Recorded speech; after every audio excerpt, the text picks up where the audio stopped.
to have our community being featured today, and most of all, our autumn haijuhug, our bao, our tepary beans. Today, we have a variety of young people from the autumn community as well as the Yaqui community. And let's get rolling. So we'll go over the agenda, and then we will start with our blessing and our official welcome.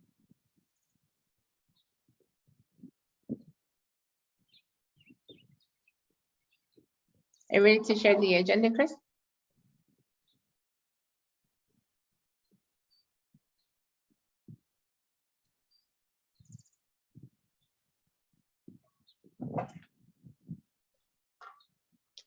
While we're doing that, we'll come back to the agenda. Oh, excuse me. All right. Okay, so this is our agenda for today. It's Swamasha, it's the yellow month, and we are excited to have all of our speakers sharing their knowledge about bao. And our purpose here today is to carry our planting knowledge into the future. The cikpan t-oidag himdag can be ha'a. Let's take all of our knowledge into the future. So we're going to start with our blessing by my knowledge, Mr. Michael Enos, and then I will go into our welcome and share a little bit more about the food sovereignty work of the International Indian Treaty Council. Our first speaker, our t-oidag is featuring Damian Carlos Jr. From Hawanagi, or Crohin community in the Storytellers district. And then we'll have our panel, talking together, talking about bao in different communities. So bao from the Autumn community, bao from the Yaqui community, Rio Yaqui. We have Paco Villegas joining us, and then from the Autumn community, Mr. Nolan Johnson from the Cowlick community, and then Mr. Chris Honani, Hopi Dene, Tuba City. Following that, we'll have our community feature starring Adriana Fitz from the Native American Advancement Program in Gua'a Community, Gua'a District. And then we'll be ending our day with a bao recipe demo by Mrs. Alyssa Dixon Gray from Akiman Autumn, Hill River Indian Community, also representing Alyssa Scosin. So that's our agenda for this morning. And thank you again for being here with us. And we'll get started. I'll turn it over to Mikey. It's good, Sarah. Can you hear me? Am I good? Okay. Well, Sarah, good morning to each and every one of you. And I hope that you all are having a very good morning as the Tash has chosen to once again run across the sky and give us light, give us energy, not only to us as the humans that live here on the land, the Jod, our Mother Earth, but also to our plants and our four-legged friends and all of life that is here on the Jod, the earth. And most importantly is a time to celebrate. It's a time to rejoice for those that may have passed on, for those that are being born today, for everything around the world that is going on. We rejoice and we give thanks for our moment of life. We give thanks for all of you that are here, both locally and wherever you may be coming to us live from today, that you have a good life today, that your family and your friends, wherever they may be, that they are good, and that this energy that is planted and that is started here today will will grow like the squash vines, will grow like the clouds in the sky, and will bring nourishment and new life to our land. And so I'm going to share this song with you. This is from my community here in Wak, which is also known as Sanavir, which is located in the Sanavir district, which is a part of the Great Donald Nation here in Southern Arizona. From my home to your home, your office, wherever you may be, that this is called i-bei, a cleansing song, a blessing song of the land. will find you very well today. May the sun, the raises of the sun, give you strength, give you warmth, give you a good tan, and also, most importantly, remind you that you are alive. And for those that are traveling beyond the sun, that our ancestors, our relatives will give us strength, and because they are the ones that know all, they are the ones that are with the Maker. And we have that strong connection to be with them. They are our family, they are our connection into the unknown. And so at this time, we acknowledge those former farmers, which they did to survive. Now we also too gather here to survive, either it being through our body, our hanshpada, our mach, our juktadak, our mind, our apadak, our wellness. We are trying to survive. And for all of you that are gathered here today, thank you for what you are doing in your life.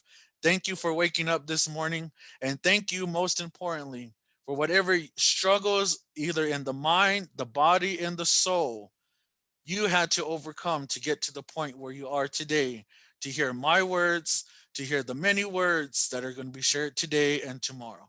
So this is a song of the Yaqui about the man that got up from his sleep and was rejoicing that another day was given to him, and he sang, and the birds sang for him as he had his blessing sticks to hit the world and cleanse as the sun was making his journey across the sky. So this is a song I offer from my village here in Wak, also known as Sanvir, to each and every one of you.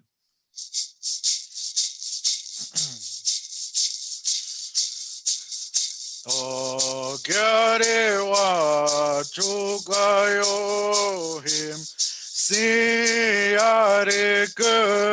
kapoya hai wayan no one inaya hai wayan no one mud taiwonya kaya machum naiki O gyare wa chukayo him siare kapoya hai wayan no one inaya hai wayan no one mada taiwonya kaya macho naikima Arewa chukayo him siare kapoya hai wayan no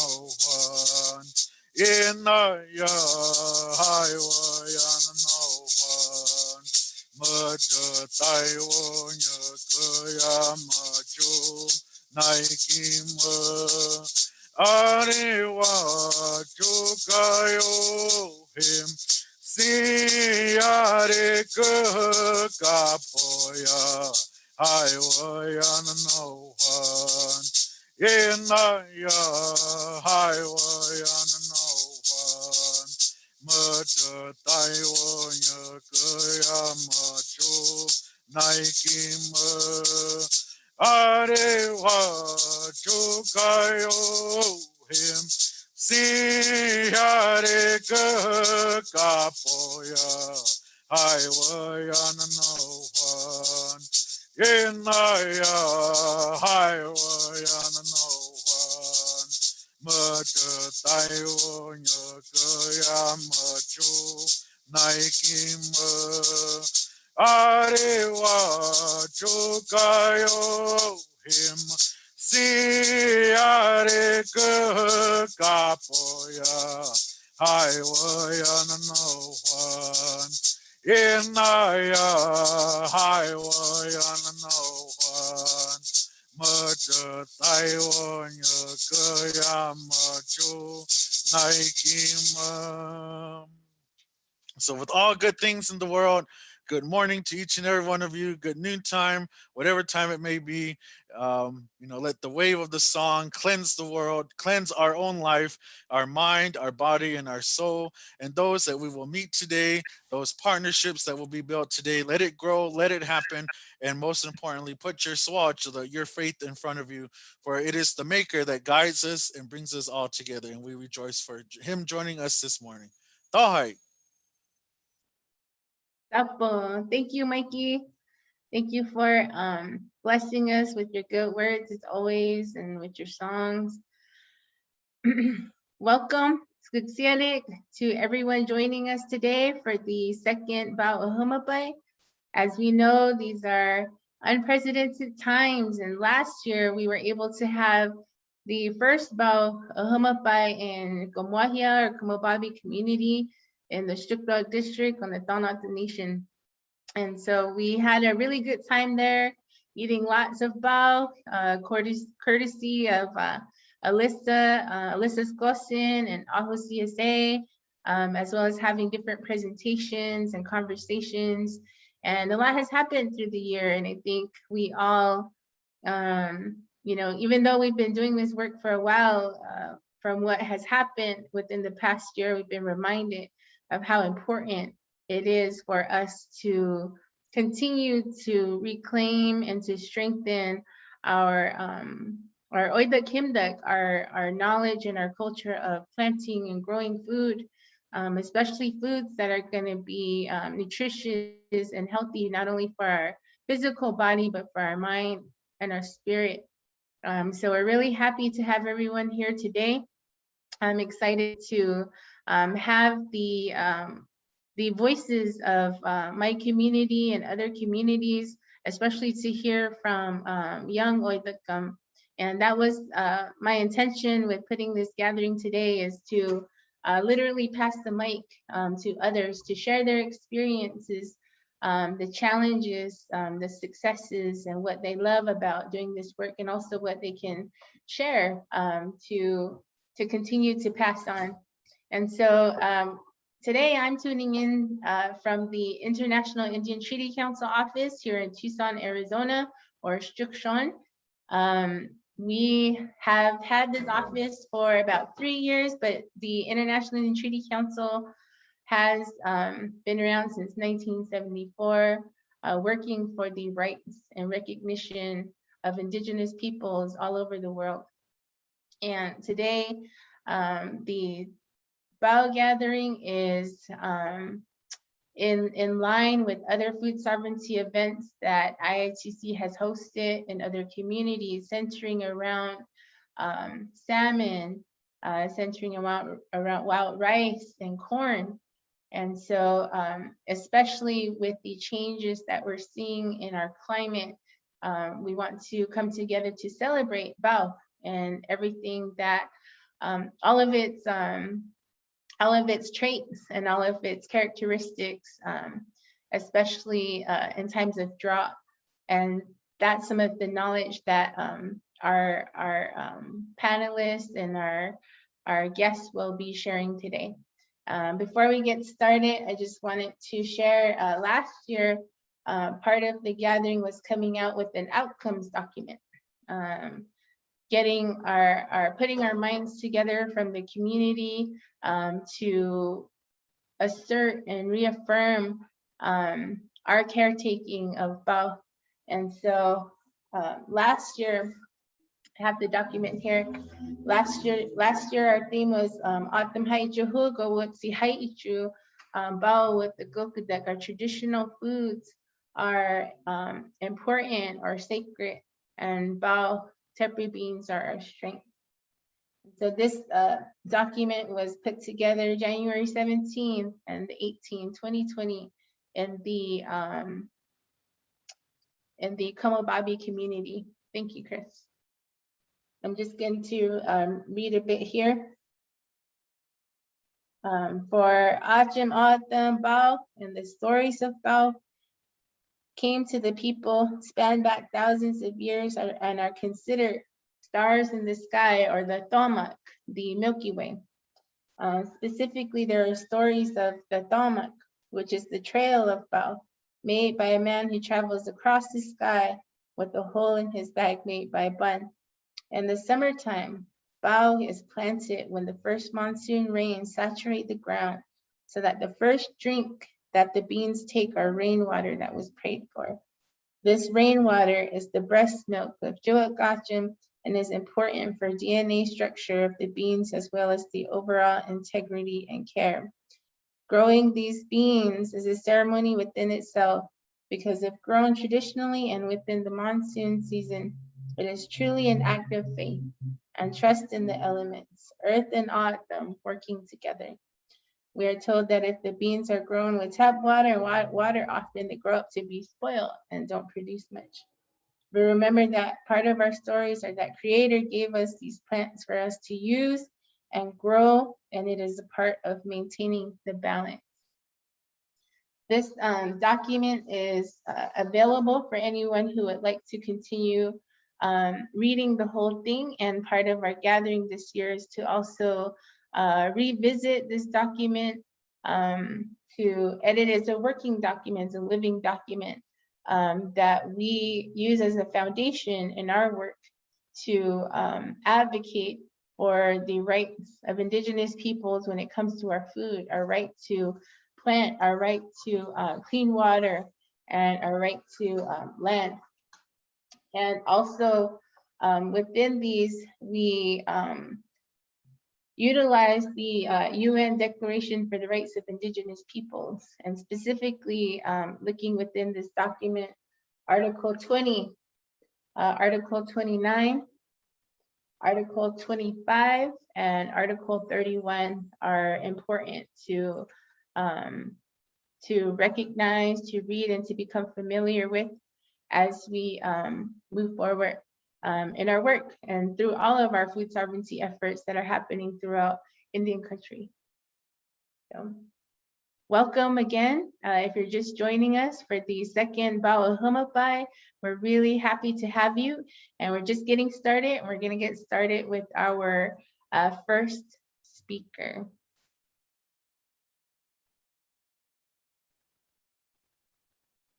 Okay, so I'm going to introduce Mr. Damian Carlos Jr. from Hawanagya, Crohin community in the Strickdog district. I met Damian when he was a student of mine at Babakiri High School when I was the culture teacher there. And this young man, I'm very proud of him. He's done a lot of amazing work in our community as a young person with vision.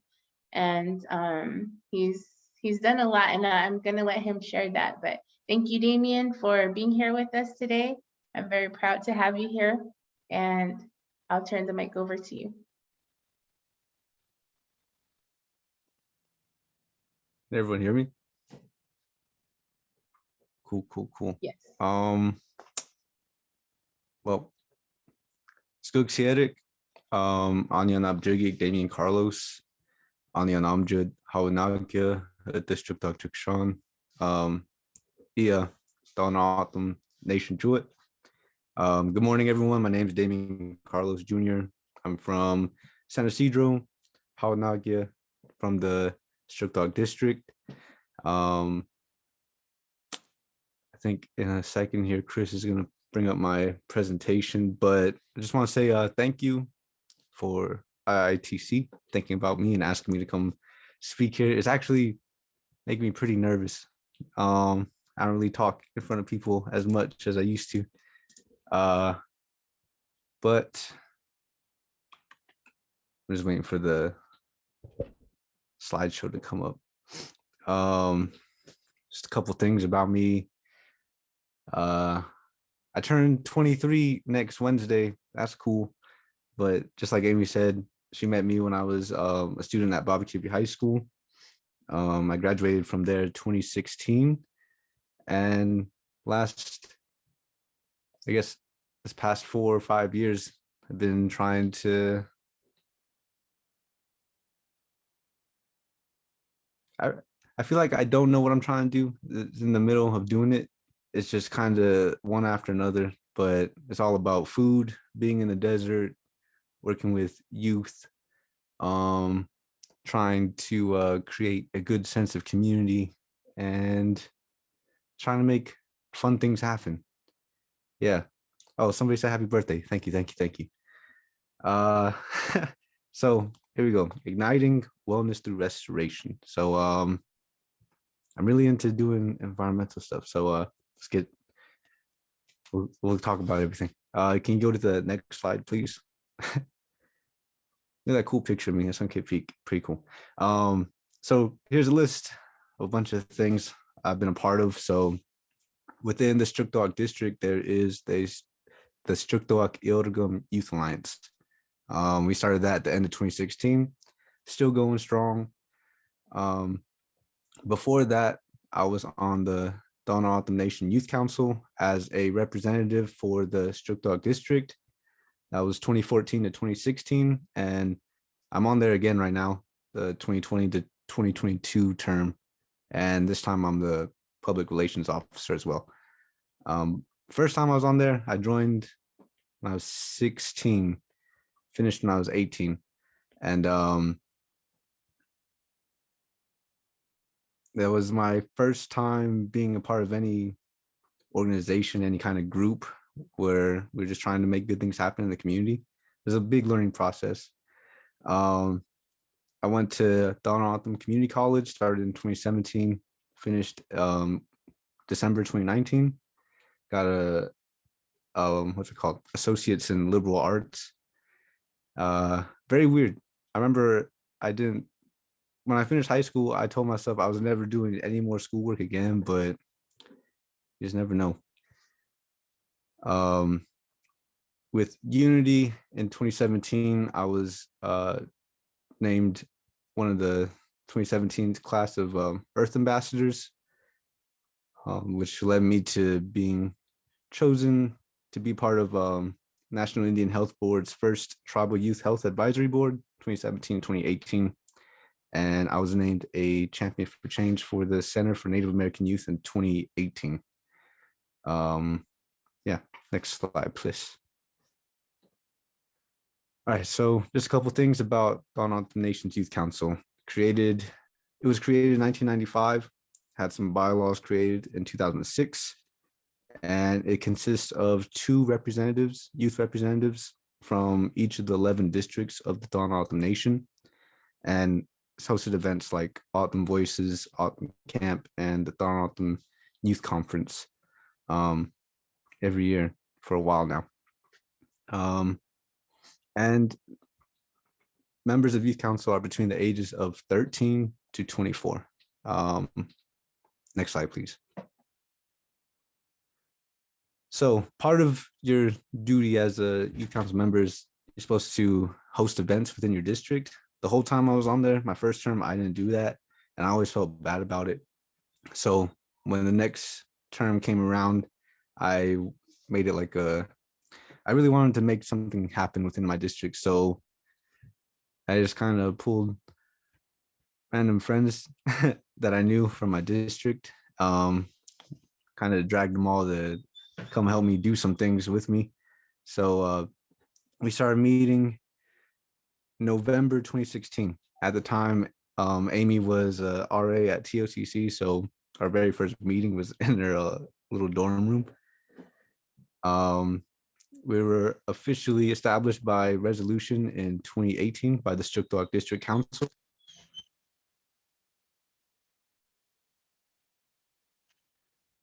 We had bylaws passed. Our bylaws were passed by the district council in 2019. I don't know if y'all can hear my dog crying in the back. I'm sorry. Main differences. Oh my God. Okay. Main differences. Nations Youth Council has a membership limit, kind of. So 2 members for each district. This organization, the Storytellers Youth Alliance, there's no membership limit. It's pretty much open to all youth within that age group, 13 to 24. Really just accepting all the help people are willing to give us. Would you share the link to Yodagam Youth meeting? Yeah, for sure, I can. So I think the next couple slides talk about things we've done. Can you go to the next one, please? Oh, yeah, so screenshot of our bylaws. Keep going. So here's a list of some things we've done. Right here's a flyer for a movie night. We partnered with the Loft Cinema from Tucson. We held an outdoor screening at Coyote Store.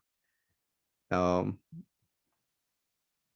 brought this big 25-foot inflatable screen and a projector, and the Coyote Store gave out free hot dogs and popcorn. That was very cool. But we've done, our very first event was a storytelling night in Kombabi, 2017. That summer, we hosted a Baidash camp in Sirinaga, and we had Camp Lola near the old village before Crowhang. Well, in the old village for Crowhang, so across the street, across 86, under Kit Peak, and just movie nights within the communities. Within the whole Struktok Yaqui Alliance, there's a subcommittee called the Gathering and Harvesting Committee, and that's the group that's been working on our community garden in San Isidro for the last 3 years.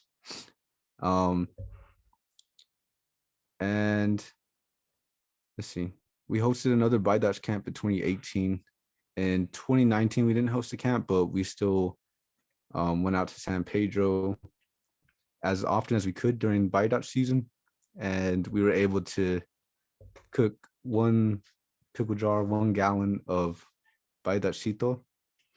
And I think the rest of the pictures are about t-oidag. So next slide, please. Oh, never mind. Another picture. So there's the movie night I was talking about at Coyote Store. Big screen. Very cute. Keep going. Here's the picture from Sirinaga getting ready in the morning to pick some Baidash. I want to say we had about 50 people all together there. Keep going. Oof, very nice pictures. So top right picture is my homie Joaquin cleaning some Baidash. So this was summer 2017, and I think this was everyone in that group. This is pretty much everyone's first time picking Baidash and learning how to cook. I remember we made we made 1 mason jar, and it wasn't as thick as I wanted it to be. You can go ahead and keep going to slide 9. You can just show them for a little bit. So I remember I tried to recook the sito so I could get it like a little thicker, but I ended up actually burning it. Look at that. It's solid, doesn't move at all. I can't. But I keep me humble on myself. I don't know everything. Next slide, please. Right here is the San Isidro t-oidag. Yeah, San Isidro, Hawanagia, Crowhang, whatever you want to call it. 2017, we started asking the community for a location, a site to put up a community garden. And very grateful for community member Stanley Stevens. He allowed us to use a corner of his range to let us practice learning how to grow food. So there's a lot of stuff we had to do with the district first. We had to get the resolution creating our organization as a district program. And then took us a while to learn how to use some of the district budget to buy our gardening stuff. So it's been a long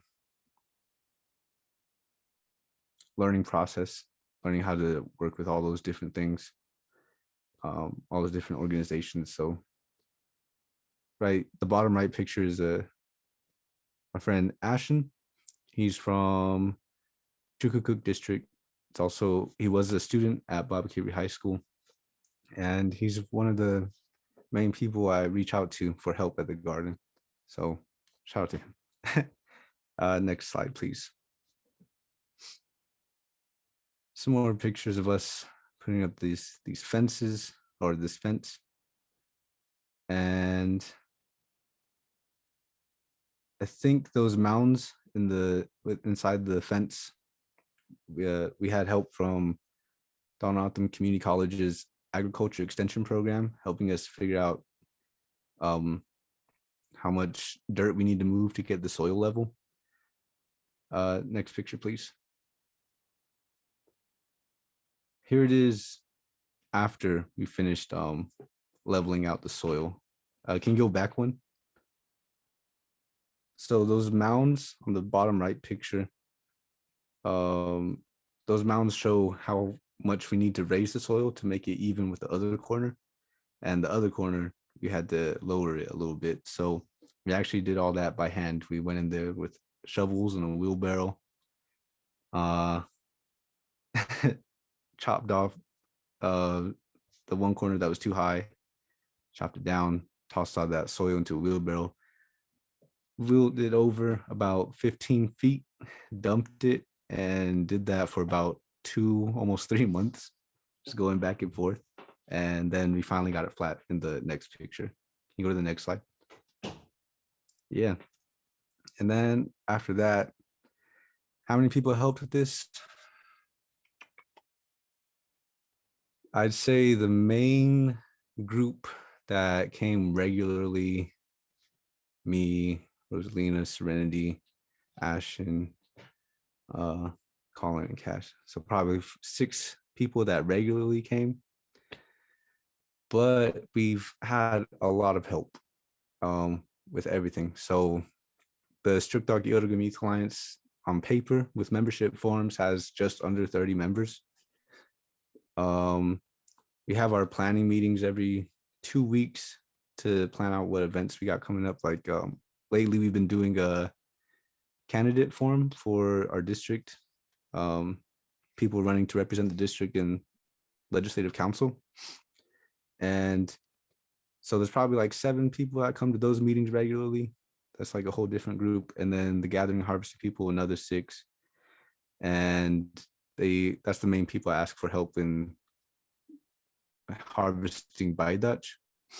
But there's been a lot of people actually. So it's usually like youth that just want to come see it, down to come help out for a day. So I'd say probably like at least 20 different youth have come out and helped with different parts, either putting up the gate, helping break up the soil, helping shape the beds. Can you go to the next slide?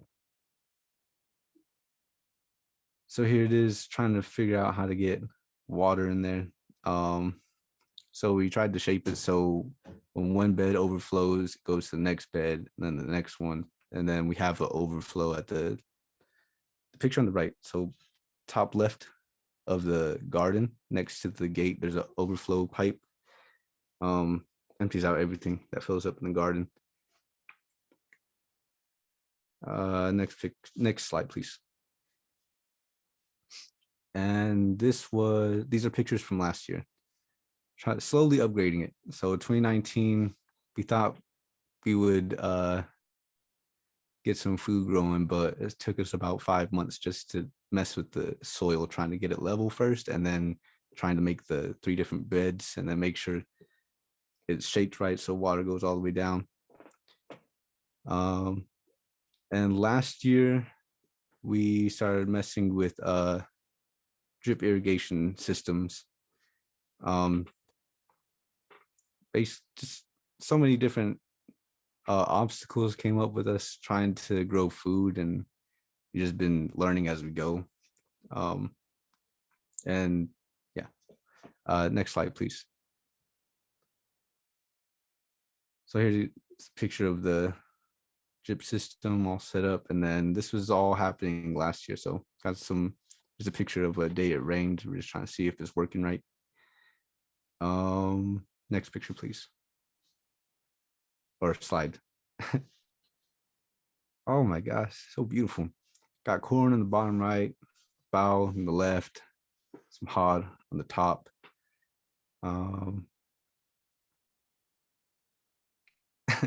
And you can see the little scarecrow my sisters made for me. We call him Harold. Next slide, please.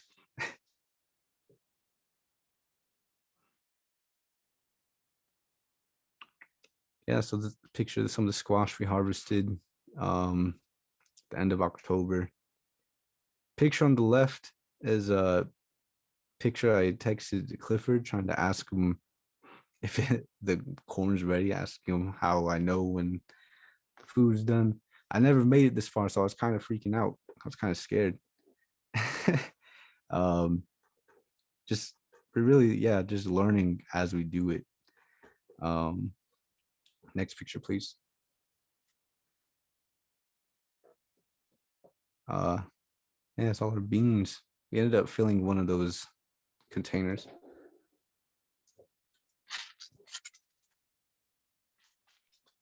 Next picture, please. Slide. And this picture of my brother slicing up the squash, get it so we can dry it. I have those two.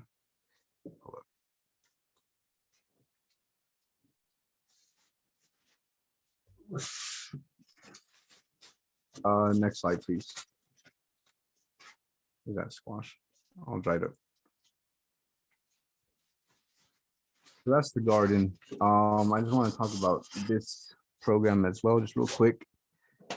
Out in Patagonia, Arizona, there's a nonprofit organization called Borderlands Restoration Network. They're all about trying to create a restorative economy, so creating jobs that are about putting things back into the earth instead of taking it out, which is mostly what we do today. So creating jobs about permaculture, restoration, and trying to help communities regain, well, maybe not regain, but help them create a healthy environment within their own communities. So they partnered with Bobby High School to create this program called Himdag. So this picture right here is a project that was built on Bobby High School campus, and it was all designed by the students. So next slide, please. Himdag hired 13 interns who were all students at Bobby High School, and we met weekly. So we were just trying to teach these students what permaculture is, how to design a project, and how to do all these different things. So this was a field trip we took to Watershed Management Group in Tucson. So here's all the interns learning how to install a cistern, put in some gutters to create a active rainwater harvesting site there. So capturing rain, yeah, harvesting rain. Next picture, please. Picture on the left is the design that was created by the students in the program. Again, we just taught them the concepts for the first couple months of the program, and we had this project site lined up, and it was all up to the students to design what we would do in that space. So they decided they wanted to create a little walkway and 2 basins to capture some rainwater. And the next building over, they installed some gutters and a cistern to capture rainwater off the roof as well, and installed, well, yeah, replanted a bunch of plants along the walkway inside those basins. Next picture, or next slide, please. Yeah, so the cistern on the left, all the plants lined up on the right, slowly building that wato. Next slide, please. And then just another picture of the finished project right there. Yeah, next slide. So that's all the stuff been a part of, things we've done in those 2 different spaces. Himdag is happening right now, but of course with the pandemic, we've been meeting twice a week virtually. And instead of doing a project on campus, we're helping all the students do a project within their own homes or whatever site they choose. Um, some are growing gardens, some are just trying to keep a house plant alive, some are just planting flowers. So it's really open. Um, we just want to see them use the concepts that we've been talking about for the last couple of months. But why? So when I was growing up, there's a lot of stuff happening in my life that just made me feel tired, angry, angry at the world, angry at everybody. So always thought like, why does life have to be like this? Um, so for a while, I was just angry, didn't know what I was doing. Um, I moved from Tucson to the res here when I was 15. So my sophomore year of high school. And since then, I just met a lot of people that were willing to take me to different places and show me things about autumn culture, autumn York, Haichuhug, uh, Haichuagda, so stories, songs, um, ceremonies, traditions, and I really just the first time I participated in anything like that, it just something inside me knew that's what I was missing, and it helped tie me to this world, I guess, and kind of just changed my way of thinking to make me realize there are good things here. And just hearing a lot of people talk about how things aren't as strong as they used to be, how they should be. I guess I just feel like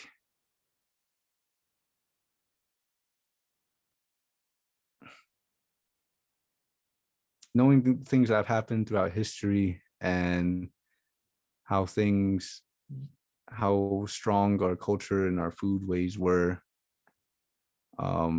I just feel like this duty to help bring that back. And there's a lot of other, like everyone I've grown up with, I feel like we just all have different versions of the same story. So I just happen to be the one that talks, I guess, help spread the word. I think everybody has their own role to play. That's part of the reason we made the Illegamithi Alliance open to everybody. Really just trying to keep the door open, invite everybody. However much you can help, we'll take that. And the future we're envisioning is going to take everybody to build. And I mean like everybody, all our neighbors, our whole families, communities, our tribe, and all the other tribes throughout our country. So it's a love for himdag and Geekum community, and Jewett, the land. So all those three things tie together. So after humans have taken so much from the earth all this time, it's a strange time we're living in right now. Growing up, just hearing about climate change is really scary. So that's one of the things that's always in the front of my mind. So there's a sense of a love for community, a love for culture, and just a sense of urgency. And like, we need to heal the earth or we're not going to be here much longer. So it's kind of like you either do it or you don't. We'll see what happens. But I'm trying to be very optimistic, and all of my everyone working with me is trying to do the same thing. So this is just a screenshot from an article I wrote for Teen Vogue. That was end of 2018. Yeah. Next slide, please. So how have we done that? So kind of explained earlier, Shook Dog Ildegam Youth Alliance got meetings every 2 weeks. We're trying to just create networks, try to see what everybody knows, sharing skills, and the main thing, working with youth is I guess I just really want to help youth realize there's well,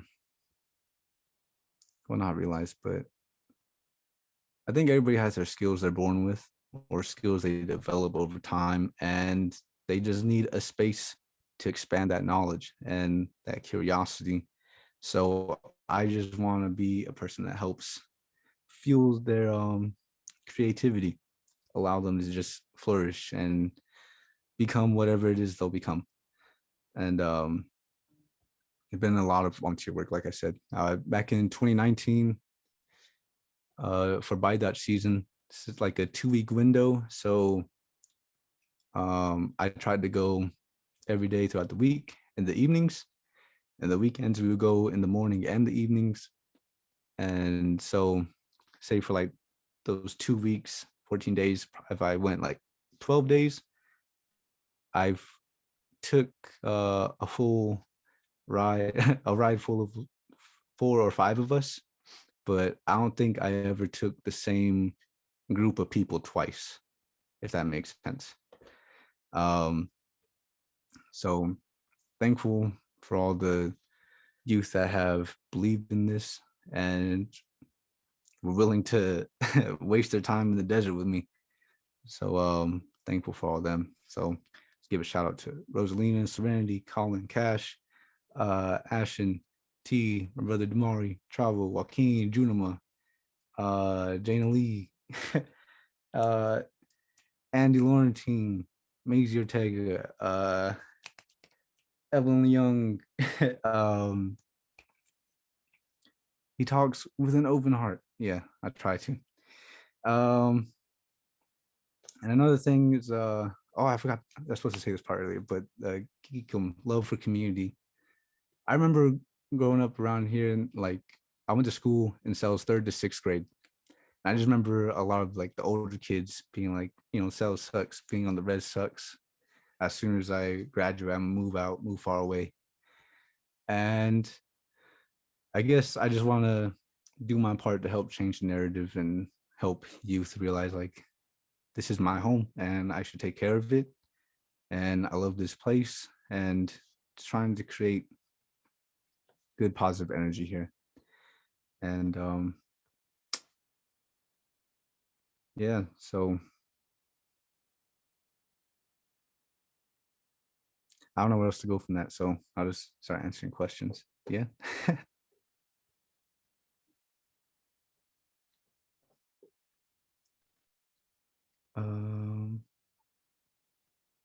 Thank you very much, Damien. We have about 5 minutes, a couple of minutes if anyone has any questions for Damien. He shared a lot, and that's why I'm really proud of him, and we're all proud of him for the work that he's doing and continues to do, and also just his message. Yeah, it's right. You're right. He does talk with an open heart, and I'm really thankful for all of the youth that he mentioned. All of this has been done by young people, and that that container of bao, of beans that he showed us earlier is to be celebrated, because that is the first batch of bao being grown in that community, traditionally in Akchin, the growing community. And after many years of not having fields and not growing food, these young people are doing that again and reviving the himdag.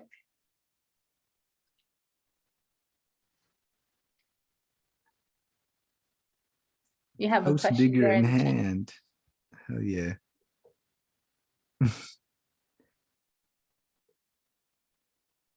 What's the first step in helping? May we donate money? Yeah, my Venmo is no, I was kidding. You can share that, First, Damien.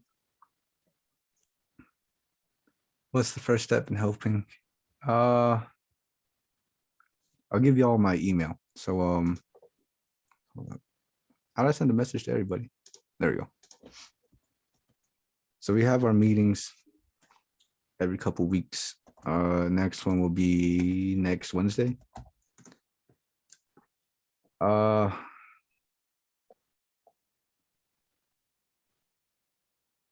really don't know. There's all kinds of things. Always needing people to give rides, help with food, donate money. I'm sure there's tools you guys need for the upcoming season. Food, young people love to eat and they're working hard, so they need some snacks and support and things like that. Yeah, for sure. Tools, food, cooking, driving. Really all up to you. What are you willing, like, I don't know. Depends on the events we're trying to do. So, but the t-oidag and harvesting food, like by Dutch, and we're hoping to get to harvesting geldrum and mesquite beans and trying to learn more about wild foods. But the main things that come up with that is usually gas money or transportation or even snacks.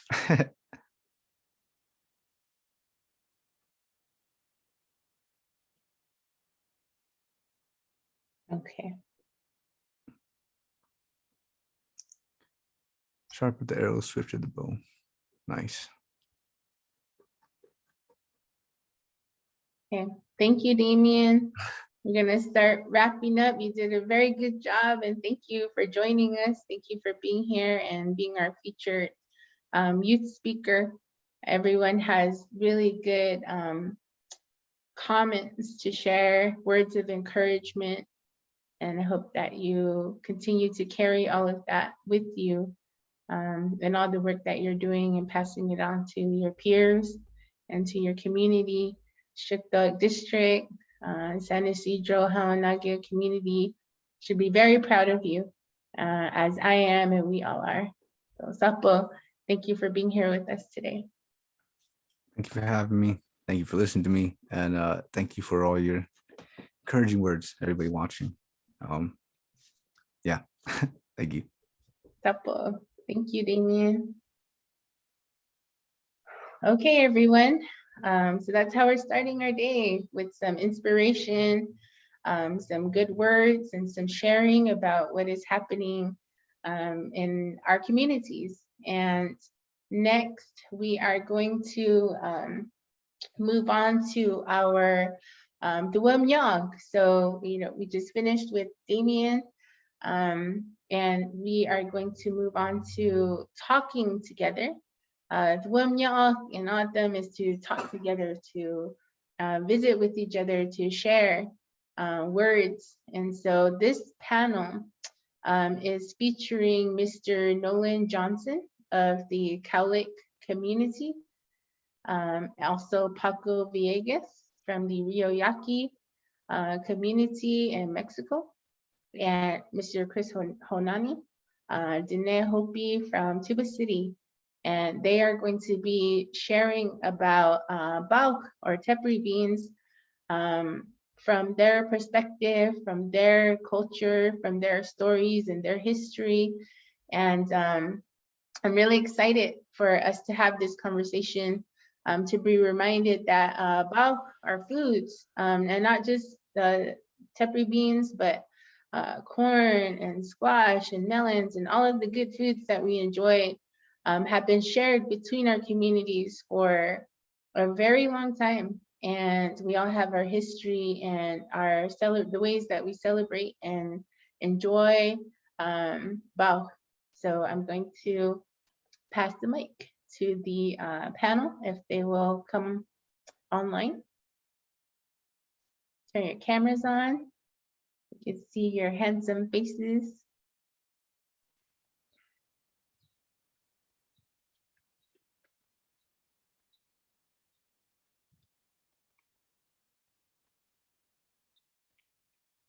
Okay, fellas, are you ready? I'm ready. All right, so I'm going to turn it over to you all to introduce yourselves and begin sharing. We will start with Nolan. So how much time do I have?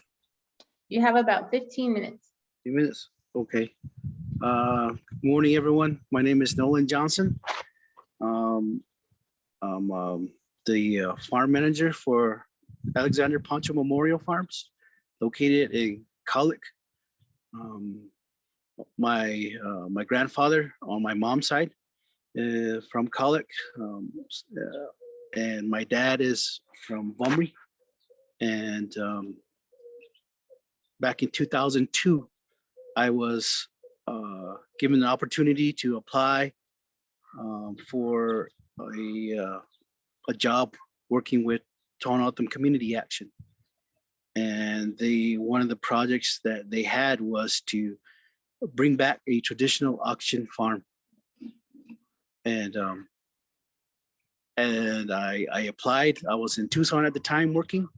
And at the time when my grandparents were alive, I was coming back and forth on the weekends and whenever I could, when I wasn't working, and working on my grandfather's old house, rebuilding it, and with the idea that my grandmother and my grandfather were going to move back to Colic. And so just all this back and forth, traveling from Colic to Tucson, doing this work really burned me out. And I told myself, if I had ever got an opportunity to move back into sales or get a job closer to Colic and my grandparents, that I was going to do it. And Terrell, one of the co-directors and co-founders of TOCA, who was my brother, had told me that they had received grants and other support to take on this project of trying to bring back an auction field and to grow traditional foods. And some months went by, and I had asked him if they had found somebody or had filled their positions, and they hadn't. And I applied. I went in for an interview and I applied, and I told him, I don't have no farming experience, but I'm willing to go out there and help whatever crew goes out there to help with the field. And so that's what I went to interview for, and I was given the job. And that was back in 2002, and now almost 20 years now, I'm still working on that field, trying to get it ready.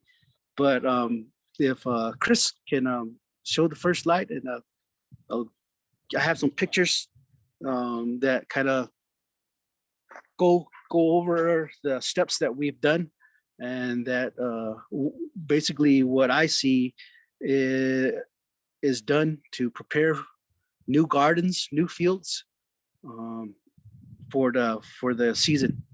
And traditionally, we like to bless things. We like to get permission from Mother Nature, from the land, to do whatever it is that we want to do. And this is a picture it's not at Colic, but it's at Papago Farms where we're at, and we had the opportunity to grow out our traditional foods, to build up our seed bank of these traditional foods.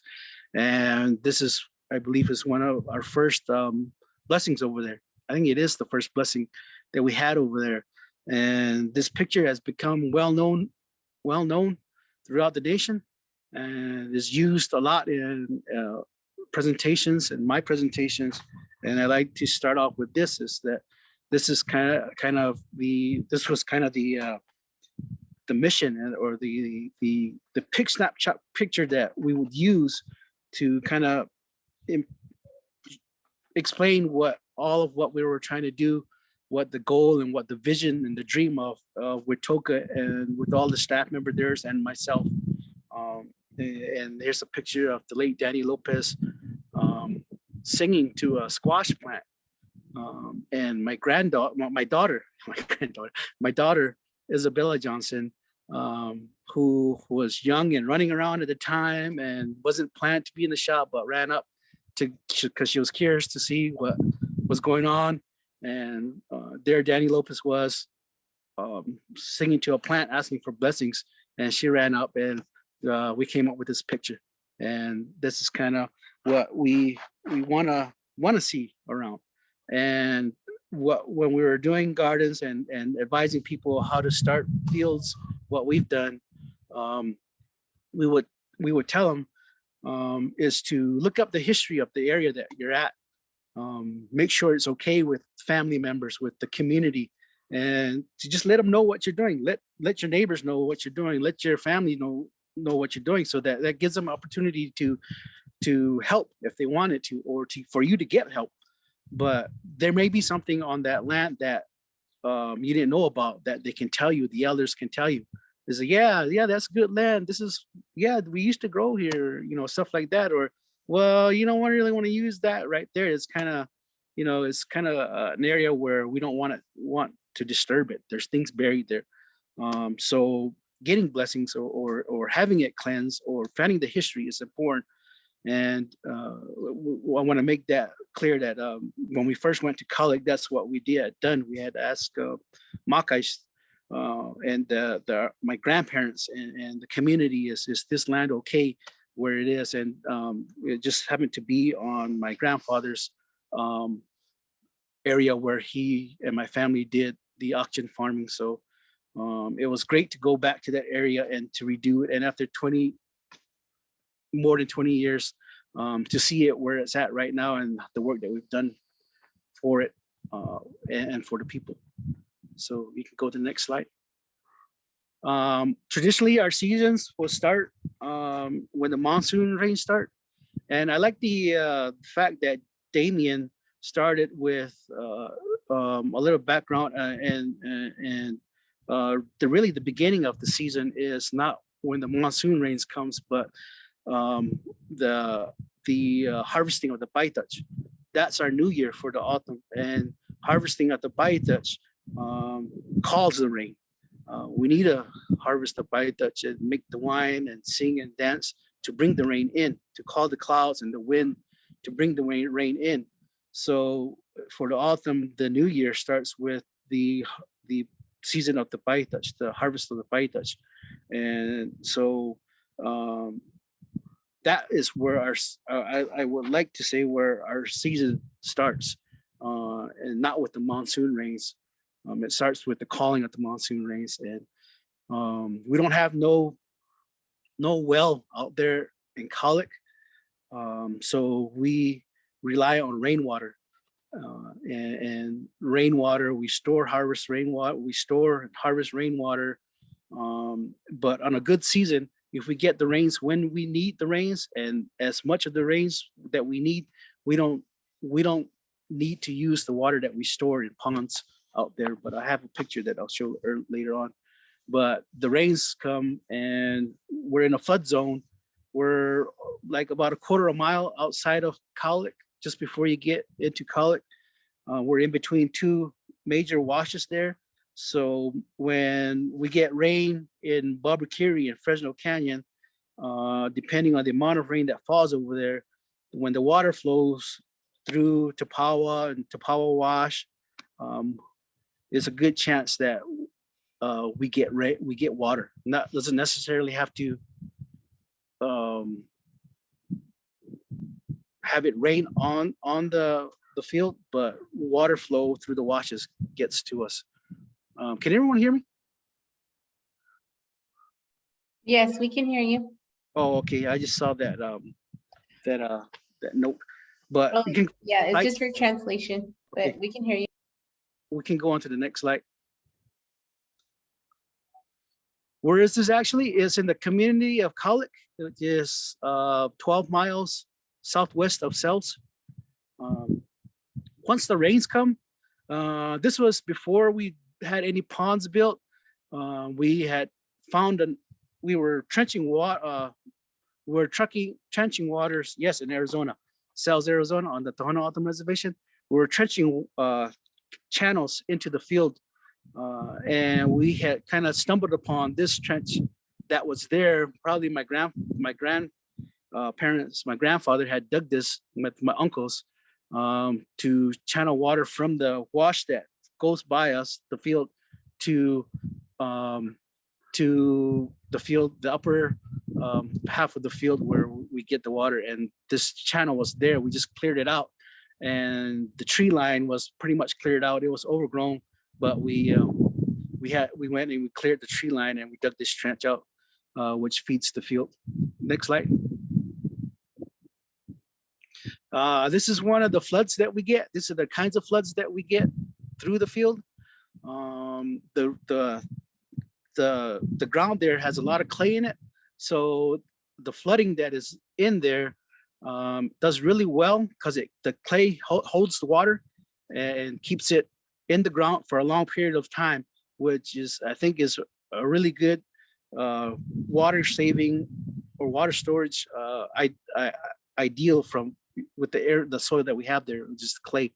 But this is one of the times when we had this kind of sheet flooding that we get. Okay, next slide. Once we're in the field, using the natural contour lines is one of the ways that we get water into the field. We do have fields that were leveled by Clifford Pablo and TOCC and Zaid Arnold. I know they spent a few months before the summer monsoon rains went and they leveled the fields. But here, this is the same, one of the first fields that we had, 4 acres, that we just used the natural contour lines. There, I learned from Clifford Pablo, who was at that time working with Sanavir. I learned from him how to use the natural lay of the land, to use contour lines to get water spread out, to get water to stop, to spread out, and how to plant. And this is just an example of how we got water to spread out into our fields to plant. Okay, next slide. This is when a picture after the monsoon rains. I think this is a few weeks after monsoon rains. You can see some plants there coming in, but being there to channel water, to shovel water in there is necessary once the floods come. Control of the water when a flood time kind of is non-existent. You just kind of hope things kind of play out the way you want it. Water kind of goes where you want it, but eventually berms break, roads break, and you're out there walking in mud, doing some shovel work. Okay, next slide.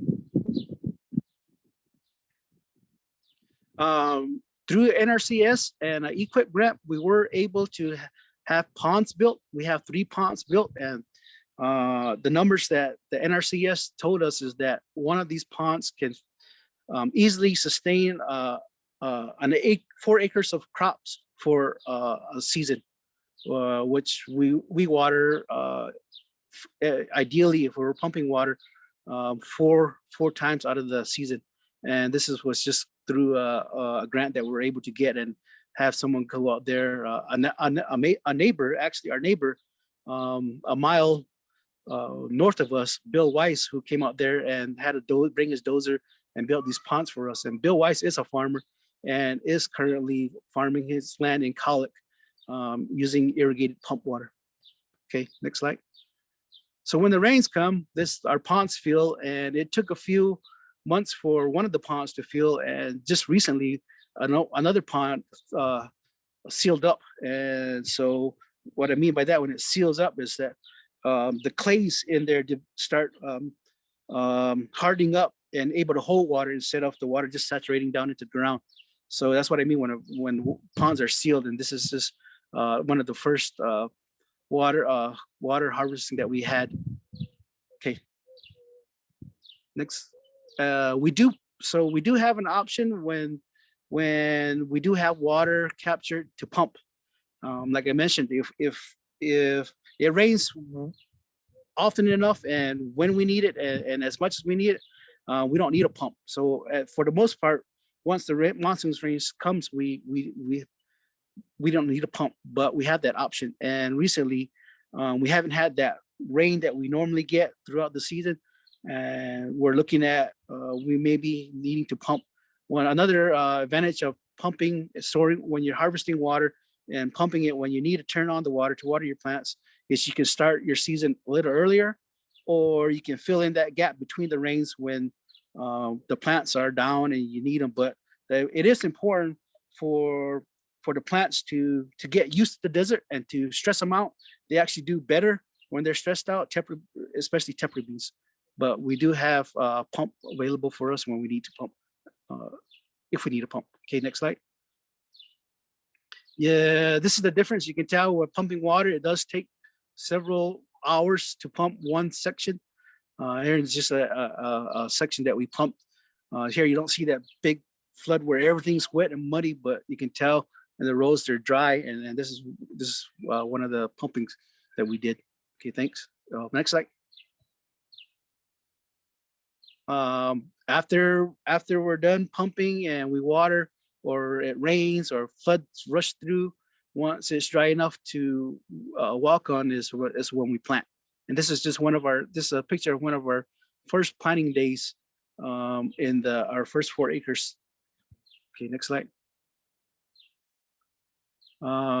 Gatherings, taking the opportunity to invite people, to teach people, is important for us to get the word out that this is something that you can do. This is what's going on here. You saw the beans that we sold in the store, or you ate at the cafe at the time. This is where it came from. And I don't know if you noticed, but this is one of the fields that the pictures I showed where there was water in there.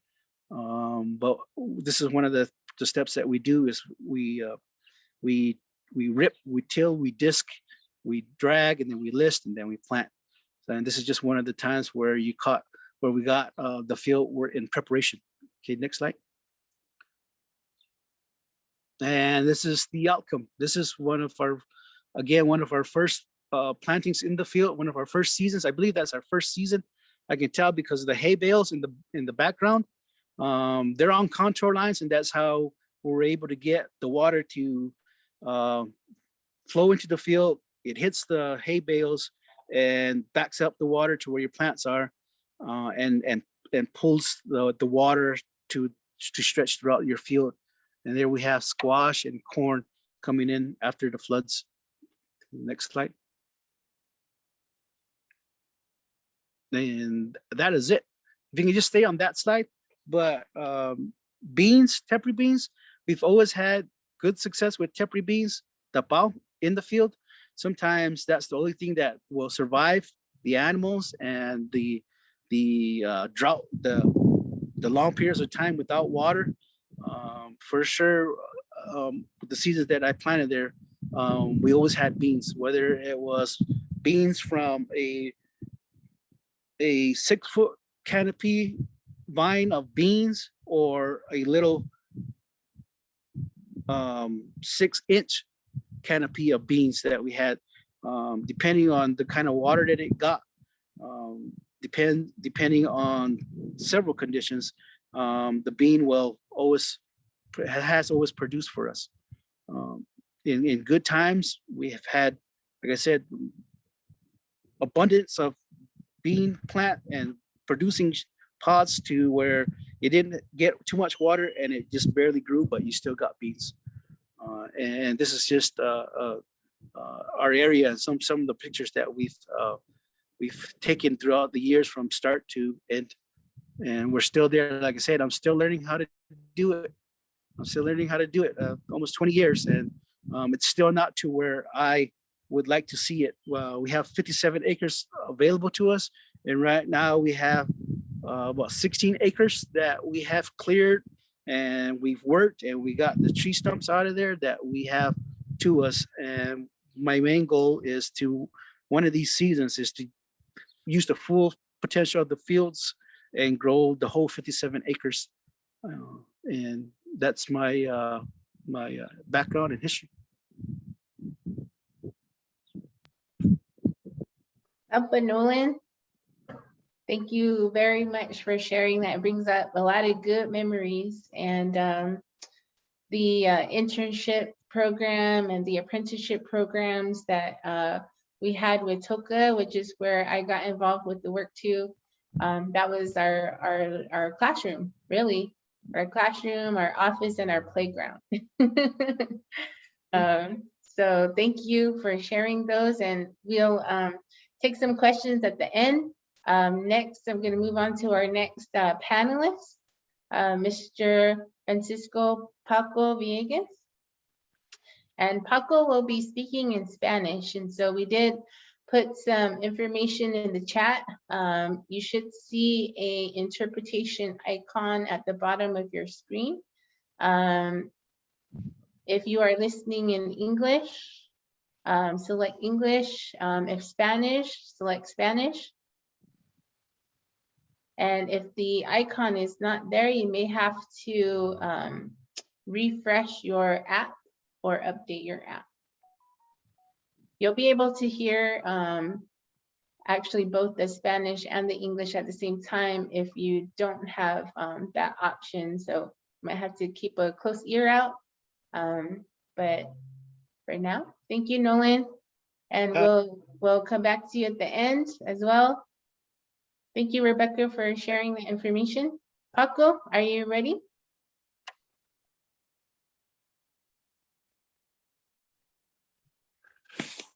Sí, muy buenos días a todos.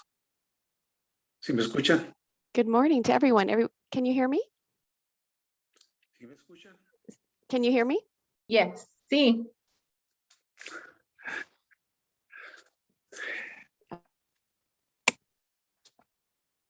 Bien, pues muy buenos días a todos y a Good todas. morning to everyone. A nombre de nuestra And organización, in the name of our organization, Hitna Wakanadiedia, in our mother tongue, it means significa la medicina ancestral ancestral medicine. de nuestros compañeros miembros, socios de la And organización. in the name of the members of this organization, we are going to share Prácticas y conocimientos some que hemos of the adquirido knowledge and the practices that we have acquired throughout the years con nuestros that we have been ancestros participating mayores, and working with our elders, our ancestors, también las but above all, tenemos de nuestras autoridades tradicionales para the knowledge we receive from our traditional authorities, participando en and este to be panel. able to participate here Sobre todo también la in this importancia panel, and also the importance este taller, ¿no? that this Hablando sobre workshop algo means when we're talking about something that's so important, that is the bean. indígenas, For our es indigenous el alimento peoples, básico it is the basic food stuff that comes from our ancestors, a través de esta and concentración through that connection that we have with our authorities, with our indigenous nation, pues esa confianza, well, it gives us that confidence ciertos comentarios in order to make también certain comments and to share stories about nuestra tribu Yaqui en how our Yaqui tribe lived during the struggles, the extermination times, the wars that we faced, que el alimento and básico that our basic food that is considered as corn, beans, and squash have always been with us, have always been with our ancestors, our elders in our struggles. el hecho de And for that reason, este taller being able to participate here in this workshop is really an honor. precisamente a lo que fue a los que fueron And nuestros ancestros we're making reference to our ancestors that went through many hard times in the past. And after sharing this introduction, I will start. los años During the 70s y 80s decade of the 70s and the 80s, que fueron we could say that esa última época o etapa it was that last río Yaqui, era donde when fueron the Rio Yaqui people, teníamos agua en nuestro río Yaqui. we still had river in our Yaqui River. Y había unos excedentes, ya sea por las lluvias, And there was surplus because of the rainwater. tres presas. And there's 3 dams that feed into that river. And he mentioned the 3 names of the dams. And when we talk about rain, there's surplus, as some of my colleagues mentioned, the other co-panelists mentioned as well. And this is the River Yaqui. It had its natural waters in it, and it made it possible so that the river banks in the 70s and 80s, it had a lot more moisture on the river banks. And so that moisture served so that our elders used this to plant along the riverbank. And then the rain would also strengthen the crops. And this was just on small scale crops that they had at the time. We didn't have to use irrigation at that time. And at that time, there was also a lot more rainwater, and our rivers would get full. And I'm talking about the decades of the 70s and the 80s. And also, when we go back even farther, 50 and the 60s, it was called it was a much bigger river.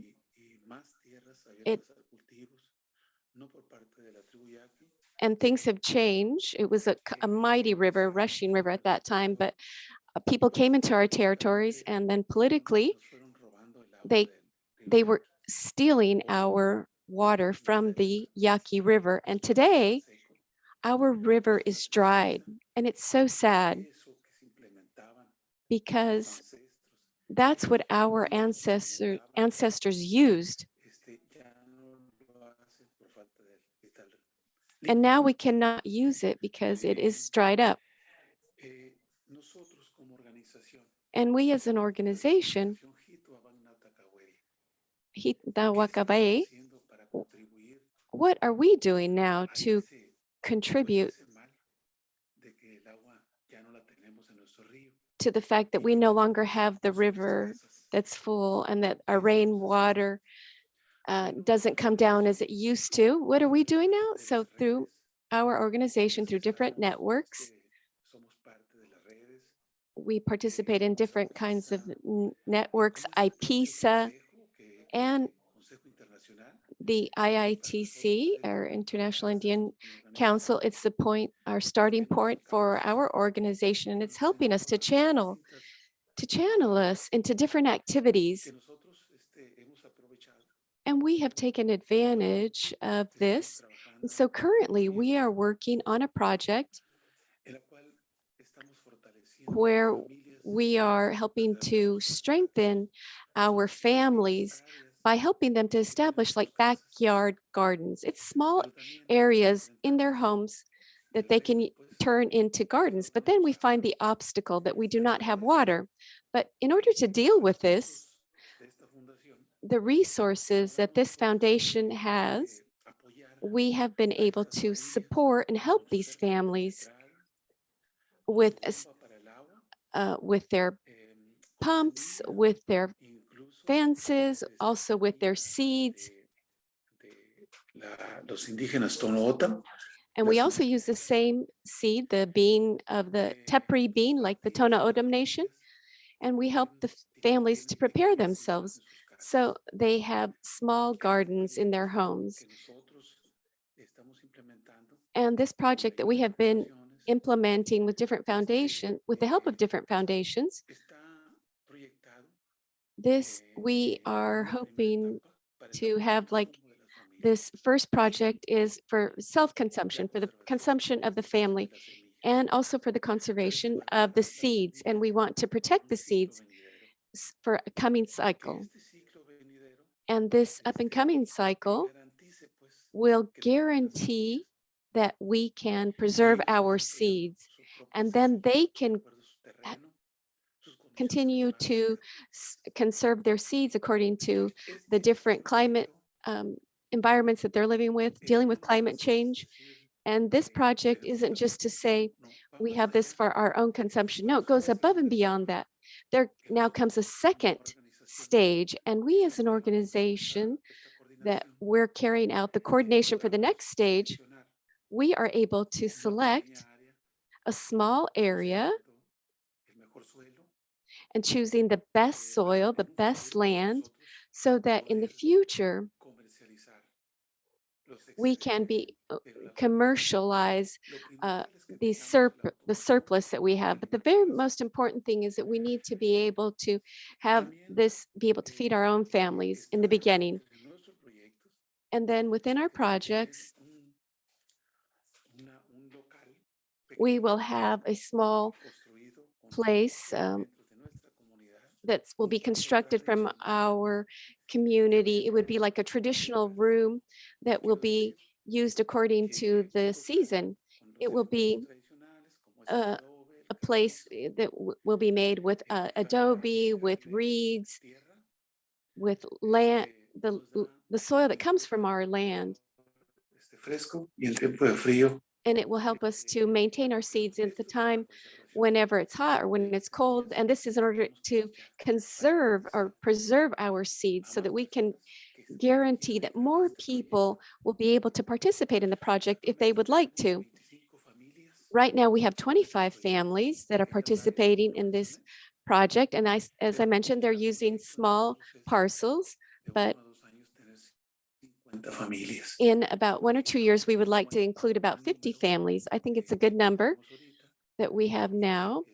And I think that we are implementing them so that we can include other families and we can duplicate this so that other families can see that this is ideal way of growing food that we can then share with you, and not only share with you, but also to share with our community so that they know what we're all doing, so that we can encourage this interest so that they can have a family garden in their homes. And speaking about the chemical aspects of food, we're creating food, we're cultivating food that is done within its season, and it's done without any kind of pesticides. And as you know, that most of the food in this area, it's sprayed with pesticides, and this causes us to have diseases that are not curable. And this is a sad, very sad thing for our community, because as indigenous peoples, we are the most vulnerable, not just from agrochemicals, but the lack of water, the lack of food. So then it is up to us to encourage and to foment this interest with love and to help our communities so that this can change. Because when we talk about precisely of how our lands have been devastated by these agrochemicals because of the spraying of our agricultures, and we don't have productive lands anymore. They have to be produced with fertilizers and chemicals. So this is precisely where I want to share with you that within this project that we have, we are trying to implement 2 actions that we will do immediately. Will be organic fertilizers, which is guano, which is the excrement of the bat.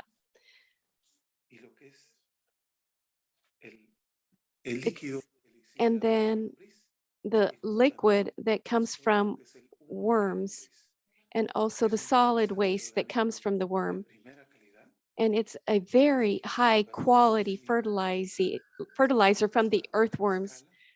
And we're trying to use this on big scale, but we do not commercialize it. We only want our families to use these kind of fertilizer for those families that have home gardens. And so that we consider that with these 2 projects, we will be able to have a greenhouse that can have beans and squash, that we can have gardens. And then this can be an organic fertilizer that we can use for our vegetables and our gardens. So we do believe that these home gardens, this is our starting point, we should say, or the point of the arrow when we talk about food sovereignty. And this is, we're doing it on a small scale, but this is a beginning that we are doing in our own homes. And also I want to share with you that during the pandemic or times of pandemics, pandemics help us to return to these ancestral practices. And what do I mean by this? That we should strengthen and promote nuestros alimentos our foodstuffs precisamente de nuestras siembras. through our planting and in our case, in our indigenous communities, in our backyard gardens. And this project that I mentioned to you of these 25 families that have already benefited from this, it's not just exclusive for Beacom, where I live. No, rather, we have projects in other communities that's about 25 kilometers from here. We have another community in the lowlands, and we have the Torim community that are also benefiting from this. There's 3 projects. In Casablanca, we have another community. And Tenemos en la comunidad de Wiribis, Weedibis, we also are doing this, and in Beacom as well. acentuado a las familias. And this is where the majority of the families are settled and living here, but we give them the same treatment. We help them in the same way. These communities are very small communities, but we do believe that we have En las familias um, donde ya hay mucho interés. talked to these families, and there's a lot of interest. They're very interested in joining in this project. We have to take into account those that have to go to big cities like Obregón to bring back foods. It's more expensive, and then they're sprayed with chemicals. So for us, in some way that we're starting these projects, that we're doing this in person, we're helping them to use the protocols that like keep protocol for COVID-19 use during this time. We're trying to keep our food that's much more healthy than what we would find in the markets and in the commercial areas. So also, to finalize, I don't know if I've already used up all my time, but anyway, I'd like to finalize and say that I want to highlight on a project that's also part of the coordination that we are doing, which is the nopal cultivation. And this is part of a project that we have where a member of our community has now been part of this project for 4 or 5 years. And she started the initial activity, and they already process the nopal cactus. They have like sauces that are based on the nopal cactus and also using other traditional foods. And we spoke to this community member, and he said to us that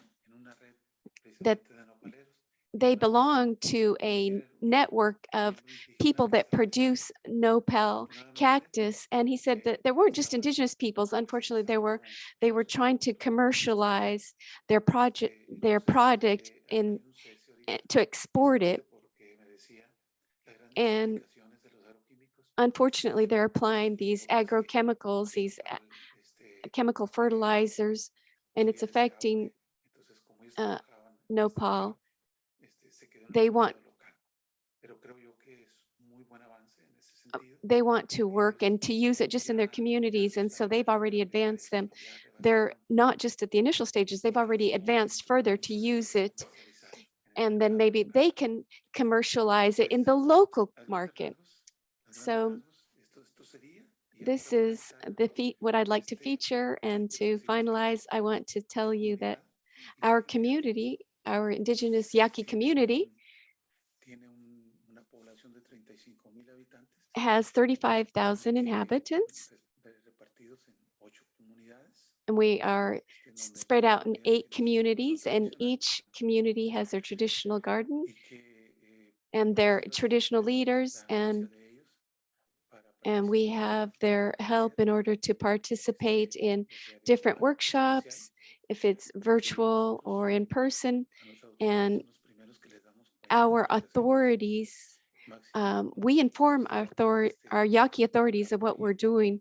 Especially, we share with them about these big projects that we're doing. And so we're also very grateful that we have this commercial interchange that we have done with the Tono O'odham Nation, with the Tepary Bean. We appreciate that you've shared that with us. And I was telling you yesterday when we did the practice session that even though the Tepary bean today is something that we don't plant on a big scale, but very small scale, but in the 50s, 60s, and 70s, it was the basic food stuff for us that we were planting against along the riverbanks of the river Yaqui. And due to drought, that we stopped doing that practice. And today, nowadays, we plant what is the American pinto bean. And what I was telling you that it is very similar to the Tepary bean. It has the same texture. It's a little bit bigger, but it's the same texture. And it has almost the same flavor. And well, thank you so much, everyone. Thank you. Thank you to all of you for this opportunity, this space that you've given us to share this. And sorry if I wasn't able to share with you the photos that we had of the projects, of the different workshops, of this process that we've been carrying out in this projects of doing our backyard gardens. So thank you so much.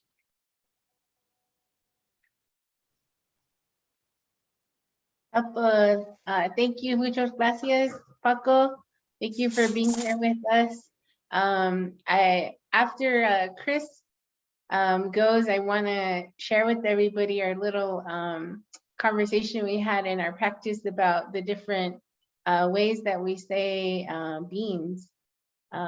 Really similar between Yaqui, O'odham, and Hopi language, which was really cool to talk about. So thank you, Paco. Thank you for sharing all of the beautiful and inspiring work that's happening in the Yaqui communities. And we look forward to connecting and learning and sharing more together. Our third speaker for this Womyaog for talking together is Mr. Chris Honani. I'm going to pass the mic on to him. And the picture that was shared there was just of the nopal that someone had a question about that Paco was talking about. All right, Chris, it's all yours. All right.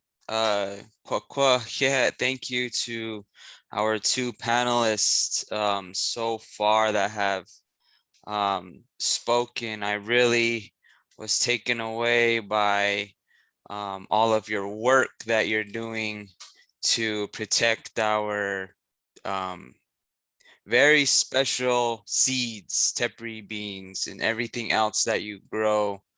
My name is Chris Honani. I am of the Many Goats clan, born for the Coyote clan, and I'm originally from Tuba City, Arizona. And I am the IITC admin and programs assistant and here in the Tucson office. I've been growing traditional Hopi crops since I was a little kid. I like to tell people that I started to grow food since I could walk, basically.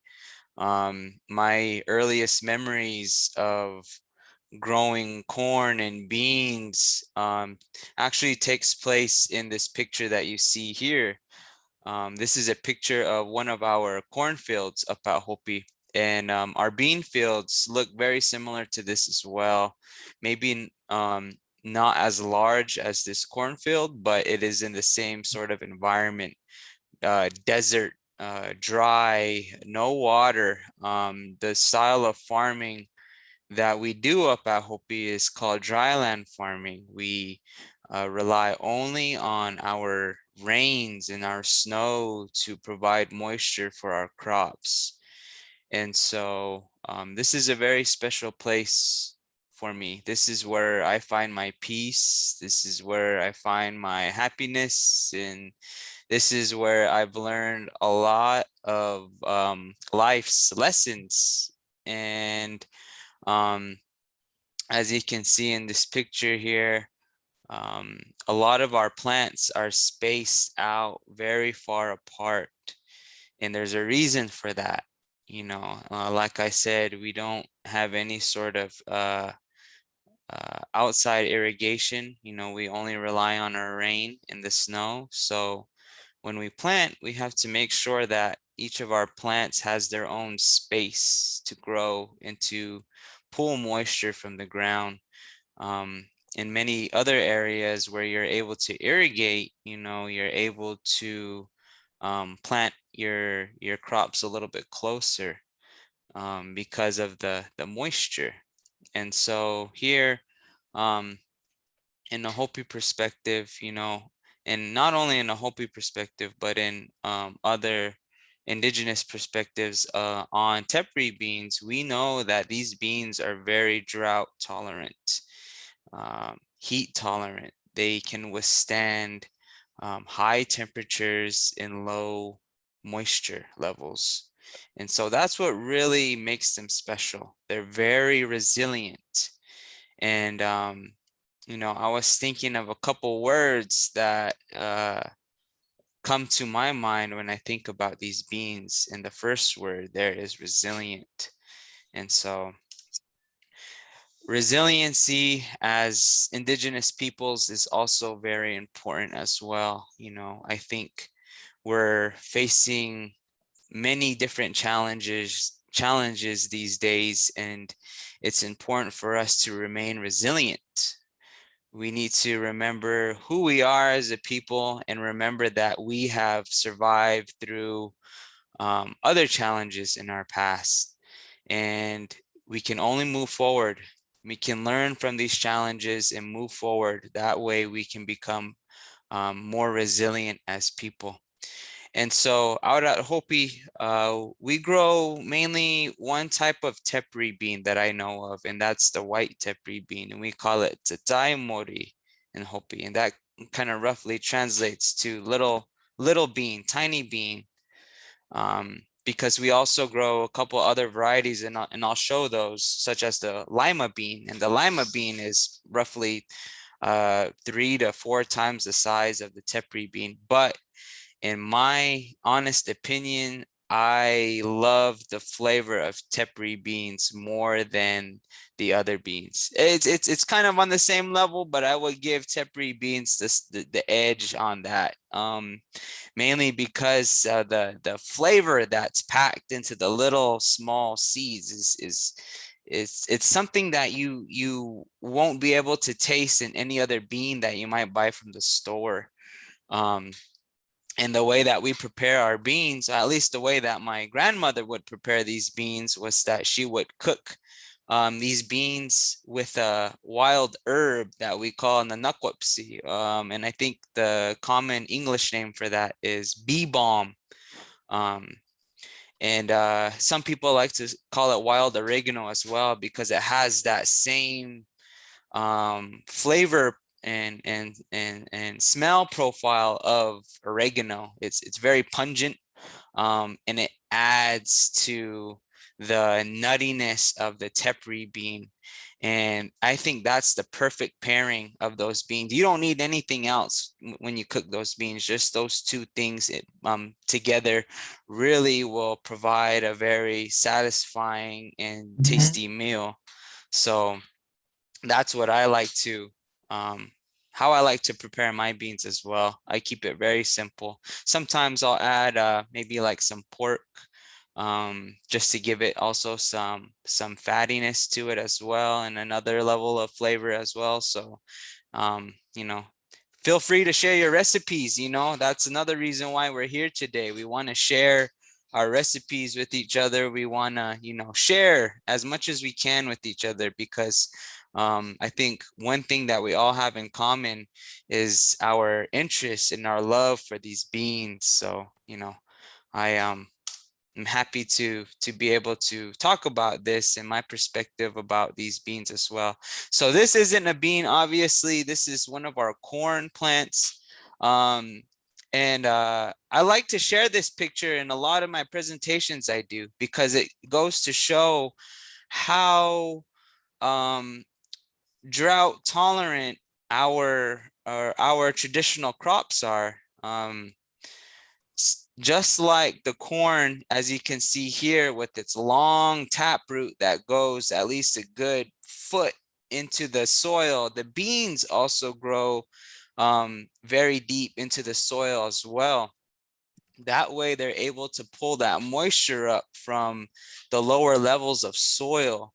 And as you may all know, at least here in the Southwest US, we've experienced one of the hottest, driest years on record last year.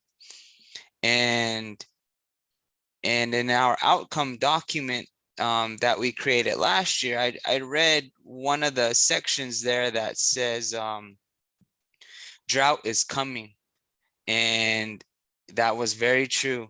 You know, this event happened, you know, in the late winter last year. And so that following summer, we experienced the hottest, driest year on record here in Southern Arizona. And so, you know, we can only hope and pray that things will get better, but we have to remember and to prepare for even more challenging times. So that also goes to show why it's important for us to continue to save these seeds, because that's what will help to get us through these challenging times. And not only did we, you know, go through the hottest, driest year on record, we also went through the COVID pandemic, which presented many different challenges when it comes to our foods as well.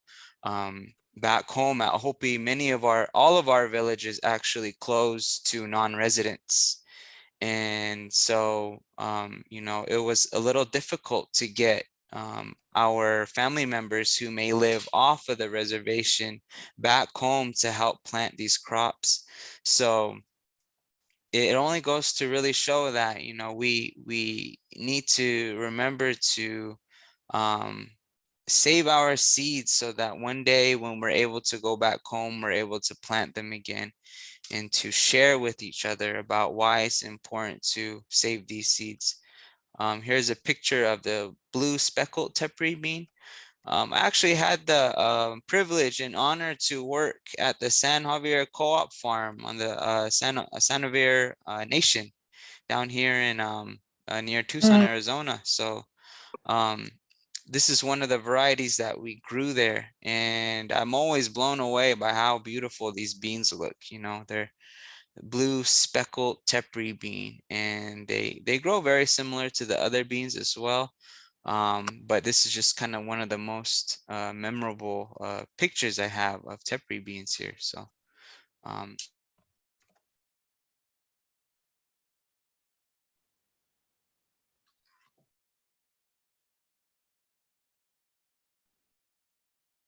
Chris, you're muted. Chris, you're muted. sorry about that. I accidentally pressed the wrong button. So right here we have a picture of the Hopi white lima bean. Intergenerational Nation, dig. And we and these lima beans here grow a little bit bushier than the Tepary bean, but they also are pretty drought resistant as well. Actually, last year our lima beans have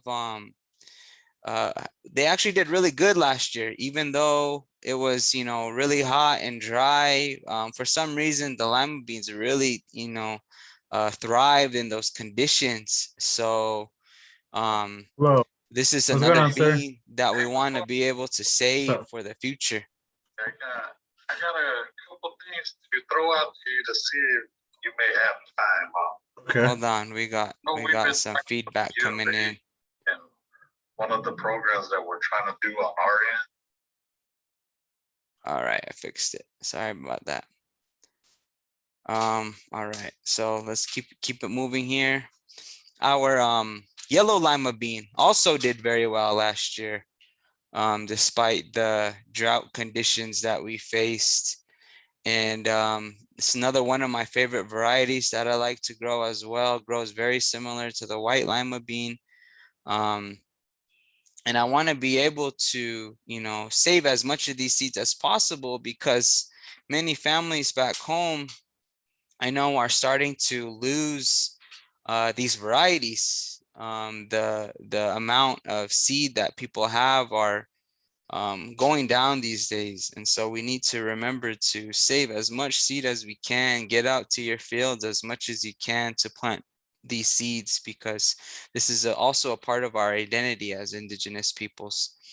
Seeds play a big role in our cultural life. And so we also need to remember to share this knowledge with our youth, because they're going to be the ones to keep the seeds alive in the future. So, as much as you can, learn from your elders and then share that knowledge on with the youth, pass that knowledge on to the youth so that we're able to keep our seeds alive.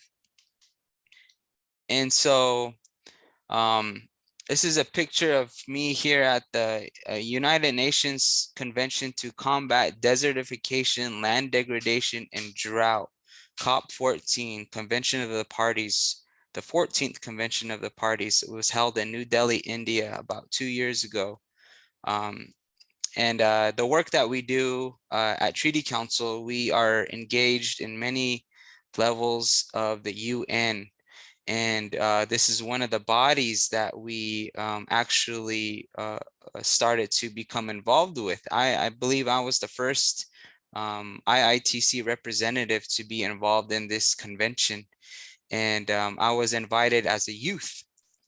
And I was there to provide my perspective as an Indigenous youth on desertification, land degradation, and drought. And coming from an area of North America that is experiencing some of the worst drought conditions, I felt it was my responsibility to share my voice at this convention.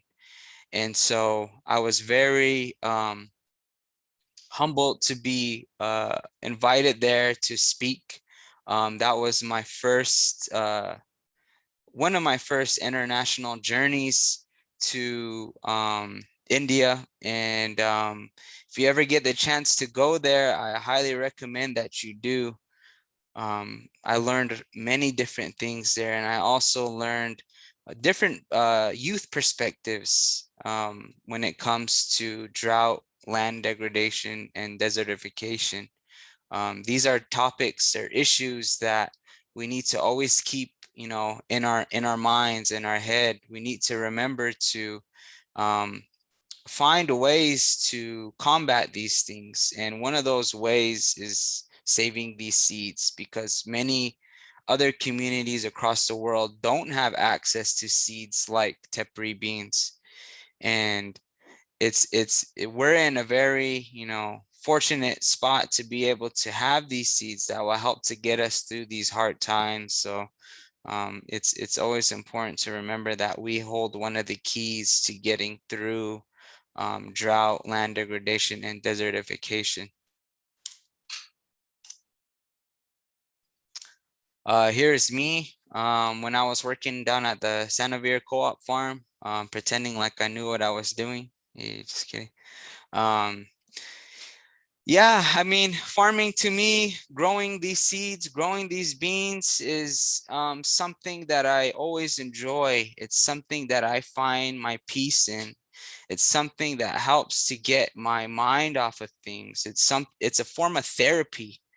It really is a form of therapy. And the days that we're living in today, we all need some form of therapy. And this is one of my ways of asking myself, what's going on in my life? How do I need to address these problems in my life?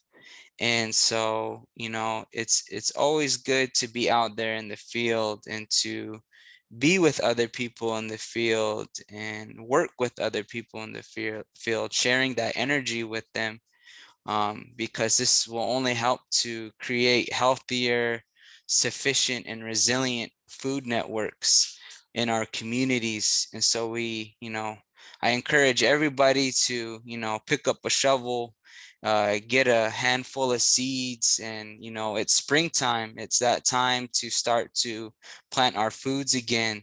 So, take that time to do that. Take that time to learn about your food and your seeds, and to learn about why it's important for us to continue to keep these practices alive. And so with that, I just want to thank everybody for listening to me, and I hope that you enjoy the rest of the session. And earlier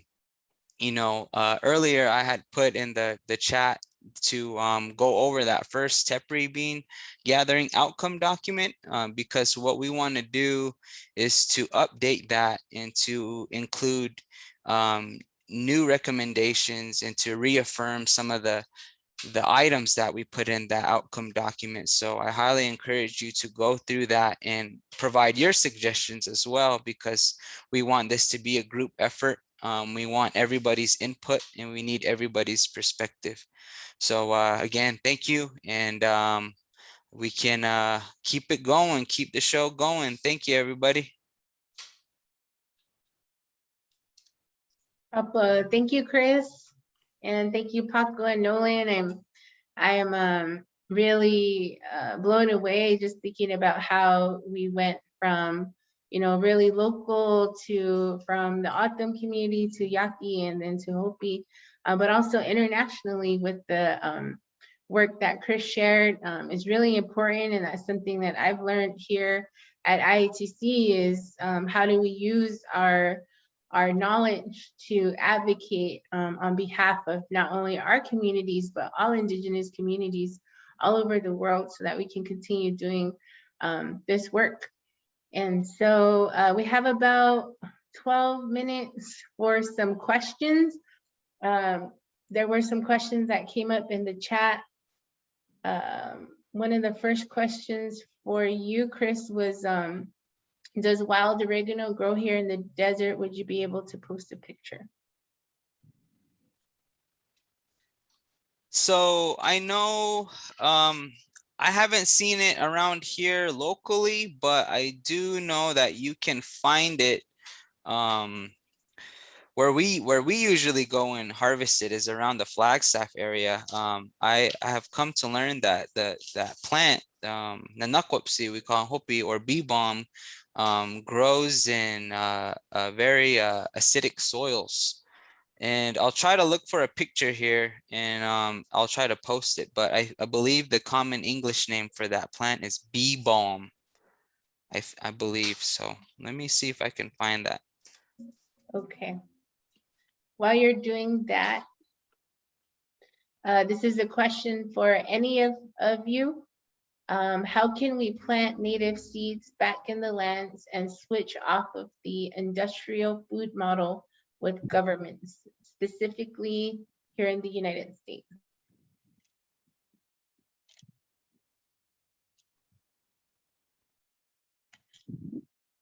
If anybody wants to answer that question.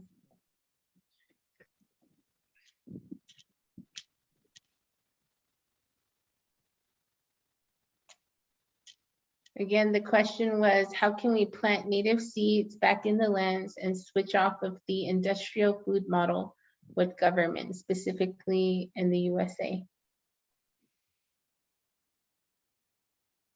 I can go ahead and answer that one.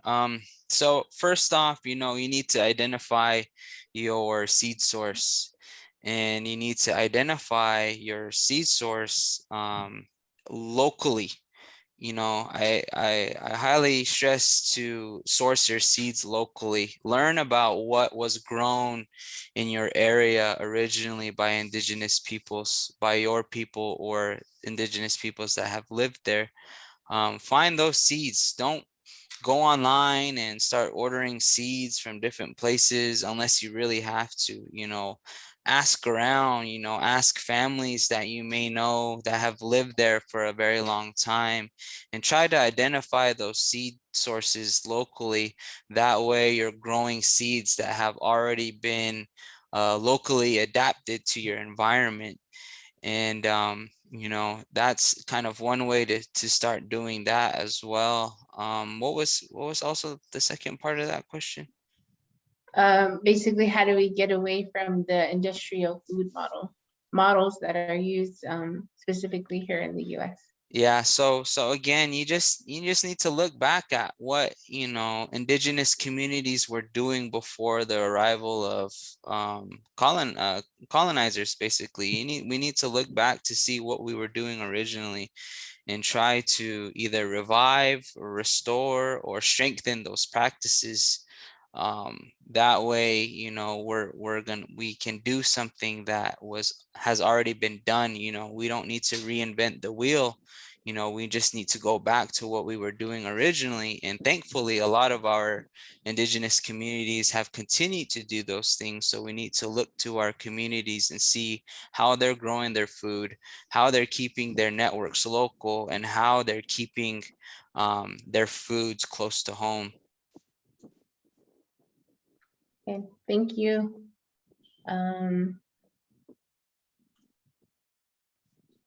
There's another question. I have no land. How can I do this kind of work on land somewhere in the Four Corners area? I would love to.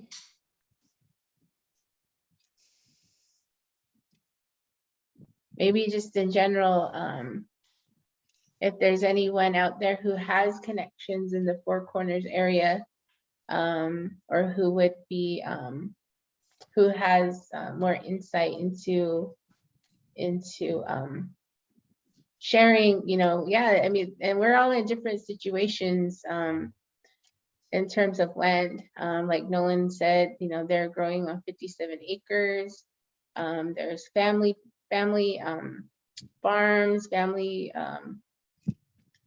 family gardens, and just different methods. So if there's anybody who has anything to share about that. Also some comments coming in about the different pictures, and just thanking everyone for sharing. So these are, let's see, Paco, this question is specifically for you. Is there any form of water capturing occurring in Vicum or any of the 8 Yaqui pueblos because of the Mexican government stealing from the Yaqui River?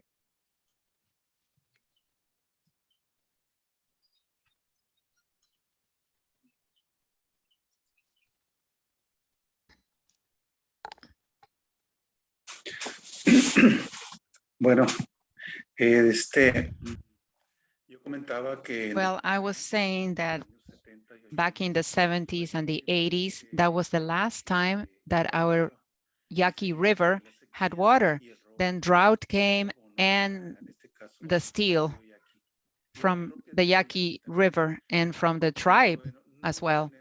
We do not have recollection of water. We do not have gathering of water. Our land, our plots are watered through dams, but only for commercial use.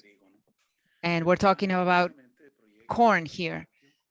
Now, regarding these backyard gardens, we don't have water. It's very scarce. So we have a pump, we have to make a hole, we have to connect the hose, and then we suction the water out. It's a very difficult situation. That's why they say if the government, well, there is a process that the government it's taking, this new government, and we hope that our river, Yaqui River, will have water again like it used to in the past. And we hope that there is a program so we can have water for our own human consumption. Sometimes we have to go to channels to wash our fruits because they're contaminated with agrochemicals, because we cannot capture water because the environment it's very contaminated. The water is very contaminated. So this project, the project I was talking about regarding the backyard gardens, We have water at home. It's very scarce, but we hope, as I said again, we hope that this government, it's trying to give us water back, land back, that they stole as well. They're committed to do that. It's a very ambitious program, and we are betting on it, and we're trying to get justice from them. That's what I can share about this. Gracias, Paco. Let's see. Another question is, what are some of the ways we can begin to preserve, save the beans? Nolan, maybe you can share about that. I'm thinking about Papago Farms and all of the beans that we grew out there, the supply that was out there, and just how do we continue to preserve and save them and share them, growing. I think about also, you know, some of the things that Paco has shared were similar to some of the information that Clifford Pablo had shared with us in the beginning of our work, looking back on our history, that in the 1920s, we were growing about 1 million pounds of Tepary beans, of bao. And then by the early 2000s, about 100 pounds. And then now, you know, maybe a couple of thousands of pounds, working our way back up. Well, I think the best thing that I got about the seed saving was what Chris has said is you don't got to reinvent the wheel. It's a lot of the answers are looking at our past and what they did. I mean, people were, when this program started, people were coming up to the office and dropping off seeds that they had in jars that they found in their storage of their grandparents' house. As I found some in my grandparents' storage. So just simply growing them out and sharing them. So that way there's not one person that has the seed in that. You got to go to answers for you. Do it, share it with other people. So you lengthen the odds of having seeds that are going to be available for people, and storing them in different places. So like if one person loses a crop or a seed or a jar seed, then there's so many other people that have seed that's there that they have protected. You know, widen your odds of getting seed that's going to survive and be around, and share your seeds so that other people are growing them. You increase your odds that way. Right now, I started seedlings of the pea lima bean, the oaks moon, the black and white cowpea, and the pink butter bean. So just getting those seeds and sharing them. I literally started some crops of seeds that we have, just starting out that first season with a handful of corn seeds. And you know, once you start growing them out and take care of them and protect them, it'll take off. You know, share with people and let them know what you're doing. Get them other people interested, so you increase your odds and help somebody with the garden. And that's something that we're willing to do, is help people with gardens. That's what I'm willing to do. We have some equipment and we have some seeds we can share, but it's just a matter of doing it. And some of the best ways of storing seeds is some of the traditional ways that we store seeds as autumns. I mean, in a potted jar, in a piece of pottery with the lid on it sealed, and keeping it in a cool, dark, dry place is some of the best ways you can do it. I mean, you don't need these fancy refrigerators and you know, seed saving ways that these more companies have, and people with money. You know, just a simple jar, clay jar, did so well before the colonization. You know, they'll do fine now.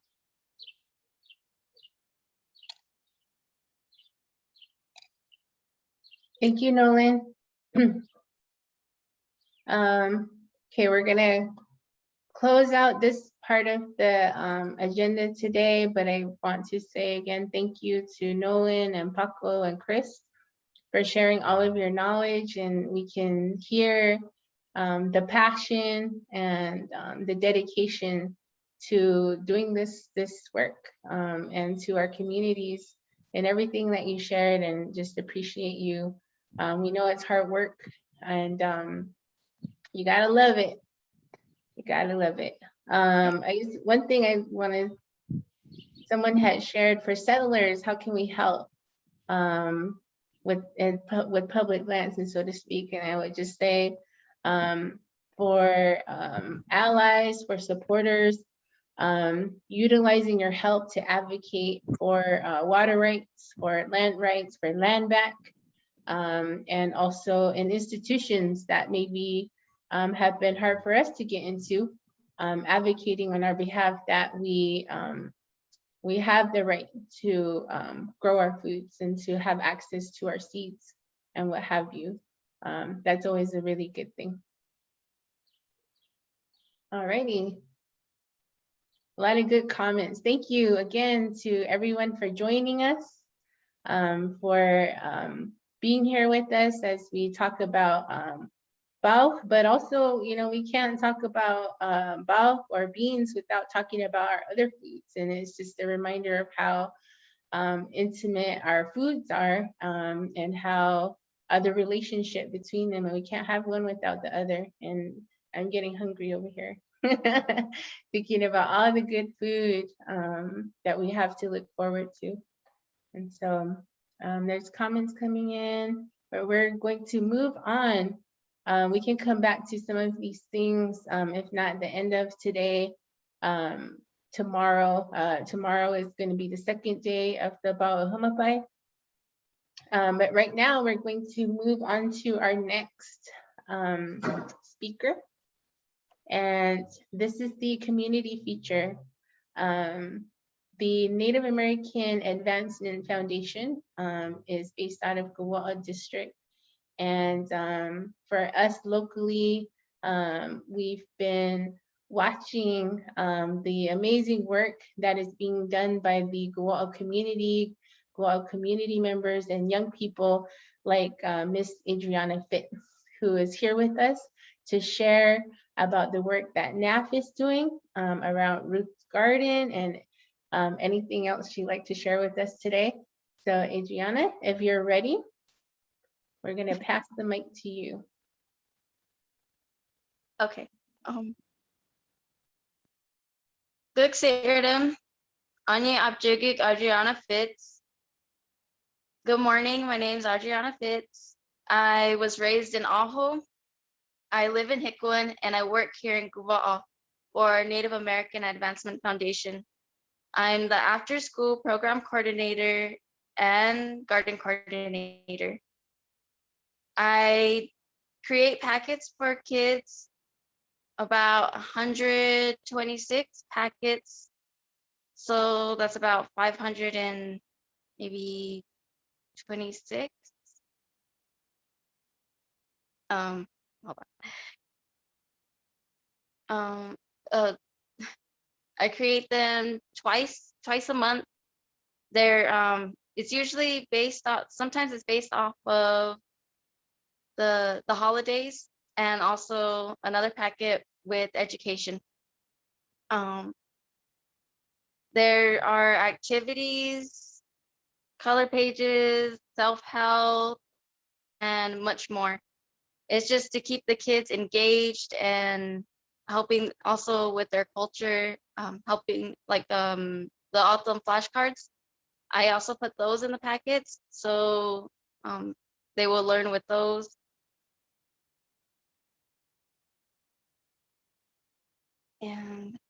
And Ruth's Garden is located behind the store here.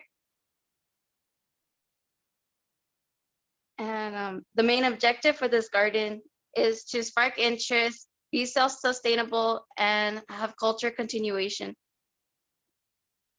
I enjoy working in Ruth's Garden because this is my first producing garden.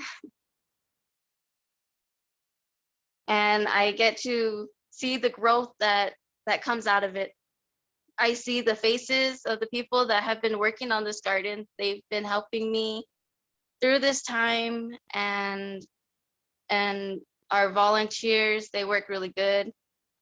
We do follow the CDC guidelines, and it does make it hard, but with a lot of effort and the creativity that we have, it all just comes together. And so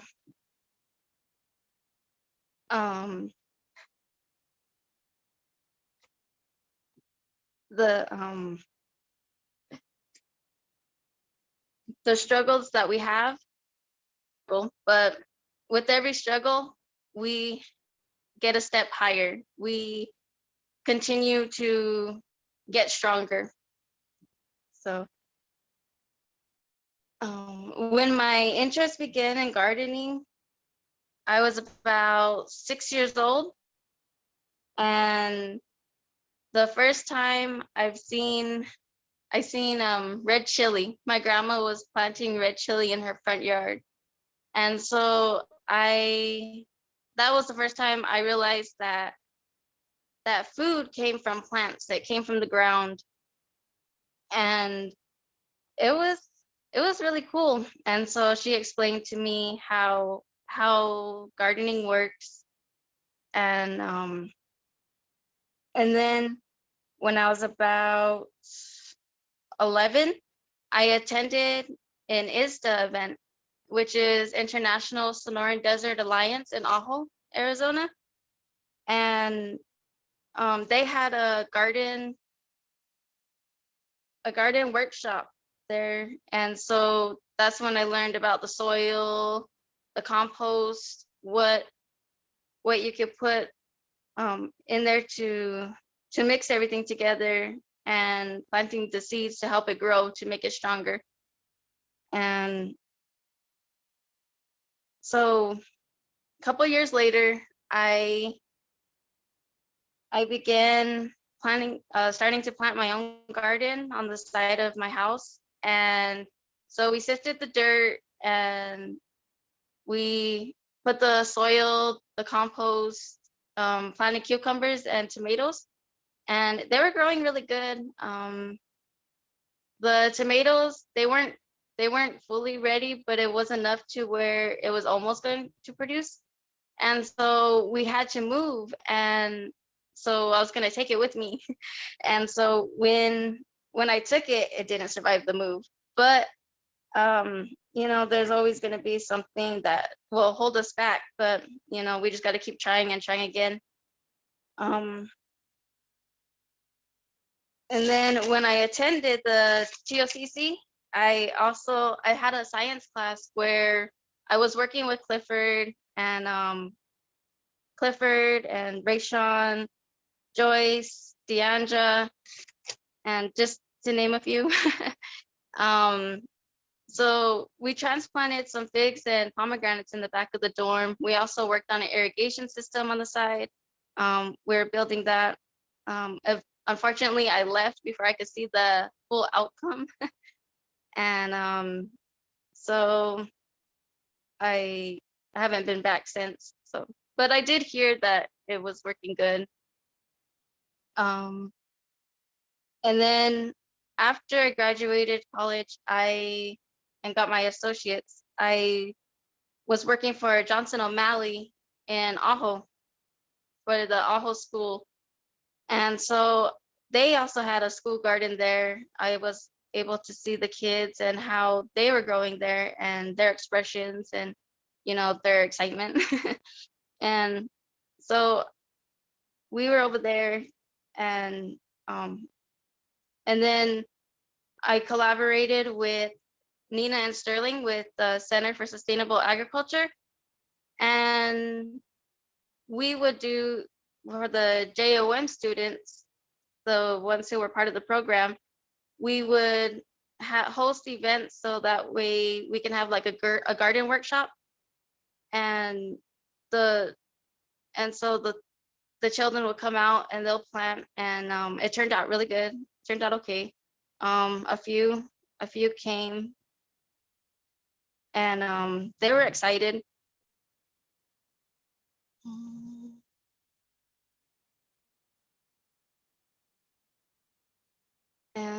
and now I'm here working for Ruth's Garden, and it's really good. It's a lot of new experiences, a lot of new learnings. So also watching the kids, how they react to the produce, and they do come out and plant sometimes, and you know, one at a time or sometimes two. And so watching them, how their expressions are, and also how, and then when the produce is done, I gather it all together and distribute between all the kids. So all the kids have like a little taste test. So they're all getting like a piece of the garden. And then we're also working on 2 more gardens in managers. And so right now we're currently doing one by the community building, and we'll be working on it next week. The start will be next week. So that's coming up. So just planning and creating layouts and working with the district over there. And so that's going good. And then after, we're looking into having individual home gardens. So if anybody needs help with their home gardens in the community, we can provide information or help them in any way that we can. And I would also like to mention our skate park program. We're still collecting cans for the water bottles and to recycle, so we can fundraise for the skate park, which will also be breaking ground next year. So that's also another event that we're doing here. And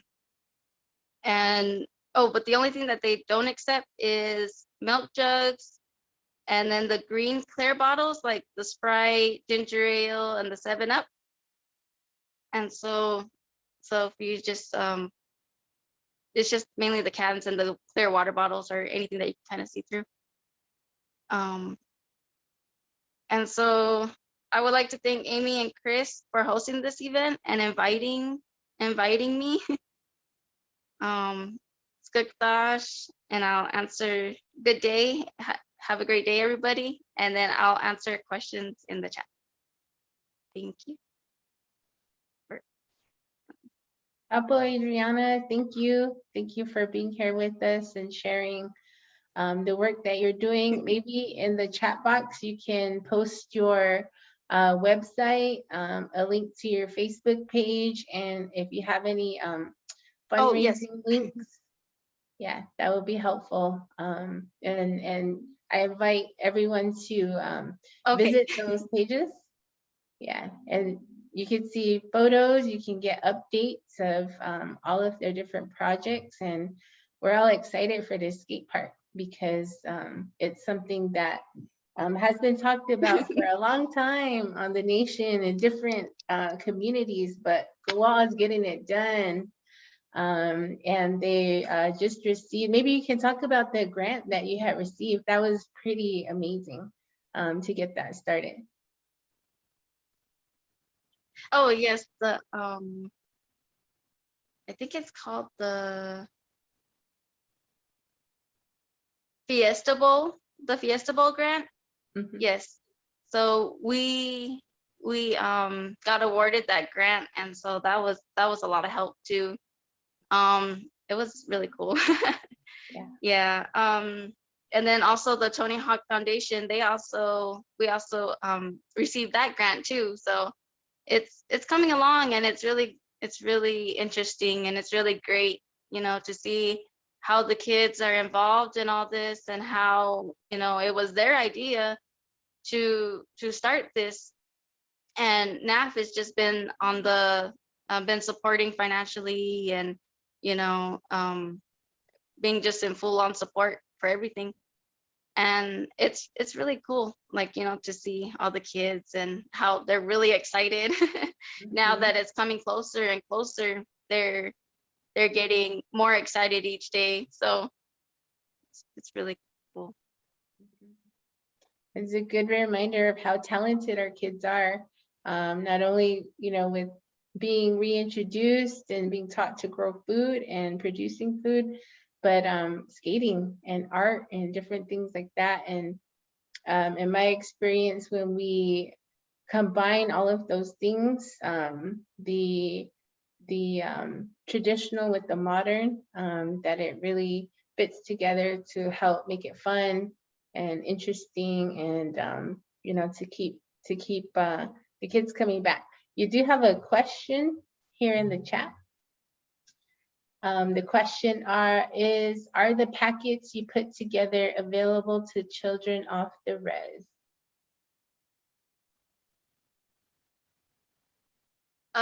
So far right now, we're just doing managers, t-oidag and guva'a. So yes, I don't think so. Okay. But I can follow up with oh, go ahead. No, go ahead. Go ahead. Oh, okay. I could follow up with my boss and ask to see if maybe we can get something set up for off reservation. But in the meantime, so far, yeah, we don't. So. And Aho CSA, who will be featured tomorrow, they are another resource that I believe does provide seeds to anyone who needs them and reaches out to them. I can post their information here in the chat in a little bit. Okay. Does anyone else have any questions?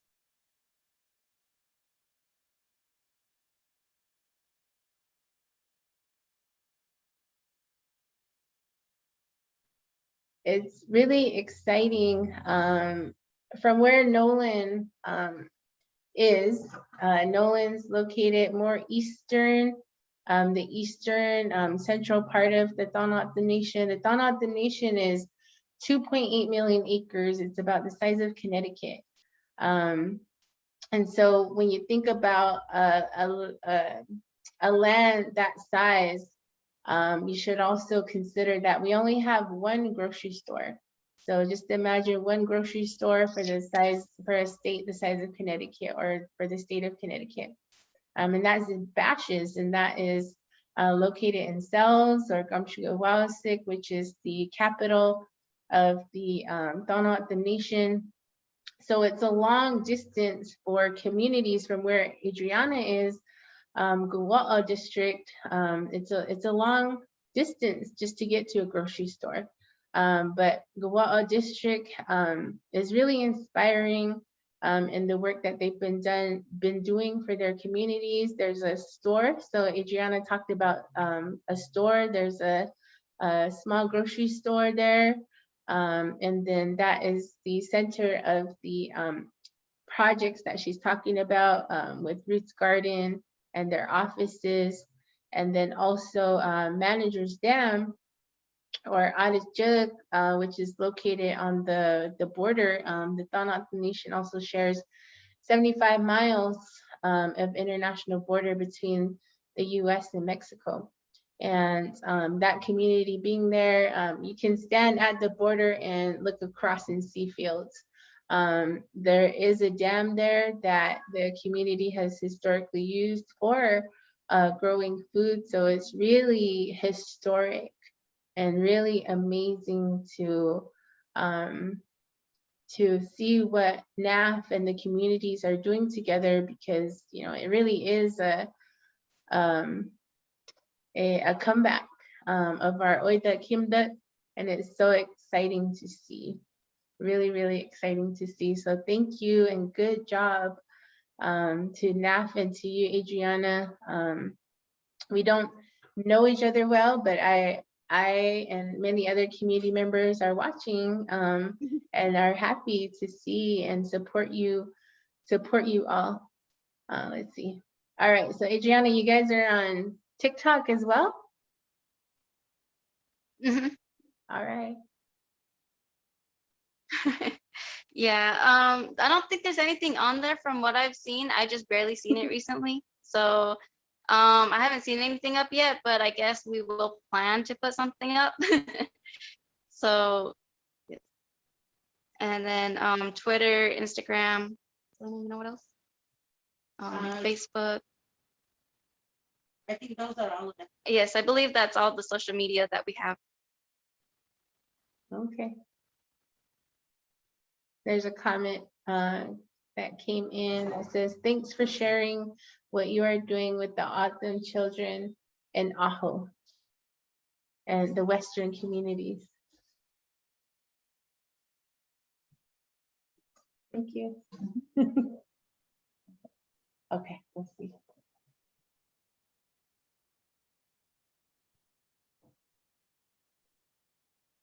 Okay, we're saying that some people aren't seeing some of the comments. Let's see. Oh. Some people aren't seeing messages for some reason, but I can re-enter what Adriana had shared here and make sure that everybody's seeing the same information. Also want to give a shout out to Selena. I hear Selena. Hi, Selena. Selena is also a longtime supporter of young people. Hi.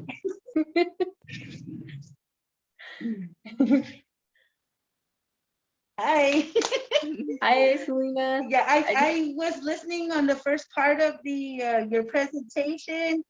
Hi, but I had to leave. I have some other things I'm overseeing, so I just barely got back. But again, it's very interesting. It's very, I don't know how to say, but to be a part of your panel. Addie is very involved with the garden area, and I oversee that. But I'm learning too, so yeah. But anyways, yeah, I just like I said, hopefully I'll be able to join tomorrow. I'll have more time then. So okay, thank you. It was good to see you. Sapo. All right. For people who are watching and seeing, all of our community members, we welcome you into our community through all of our speakers and to share, what's happening in different areas of the Tohono Nation and Yaqui communities and Hopi communities. And to see how we all relate and to see who we all are. We're a community. My grandmother, she always used to say, there's no community without you and I. And, if you look at that word, it's true. She would always point out the word unity, being in community, and you and I, that we can't have community without you and I. And so it's always good to see and to recognize each other and to give each other that encouragement, because also, in this work, it's being so dedicated to it and committed to it. I know some of the farmers out there that are listening, they're very dedicated. You don't see them often because they're out there in the fields from sunup to sundown. And when they do have time, they're resting and they're just very swagima, very hardworking. And so we give them that recognition through efforts like this today with the i-Hemapai. And let's see. Yeah, there's just some questions and comments coming in.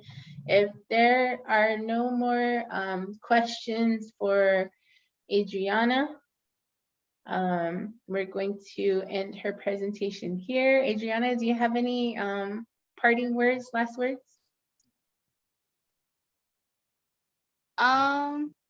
No, just everybody have a good day. And just be safe in whatever you do. And thank you for participating, and thank you for being here, and thank you for inviting me. I am very grateful. I am, for all of you guys and all of the work that everybody does, all the gardeners, you know, to keep the food, to keep going and teaching the kids. So thank you. Tepa. Thank you, Adriana. Okay. So when comments are questions are being made, we would ask that you please direct those comments to all panelists and attendees. And that just works to ensure that our interpreters, panelists, and everyone is seeing the questions and comments that are coming in, so we can make sure that we are addressing them, and also that they're being translated for everyone. Okay. So our next presentation, which is our last presentation for today, is Miss Alyssa Dixon Gray.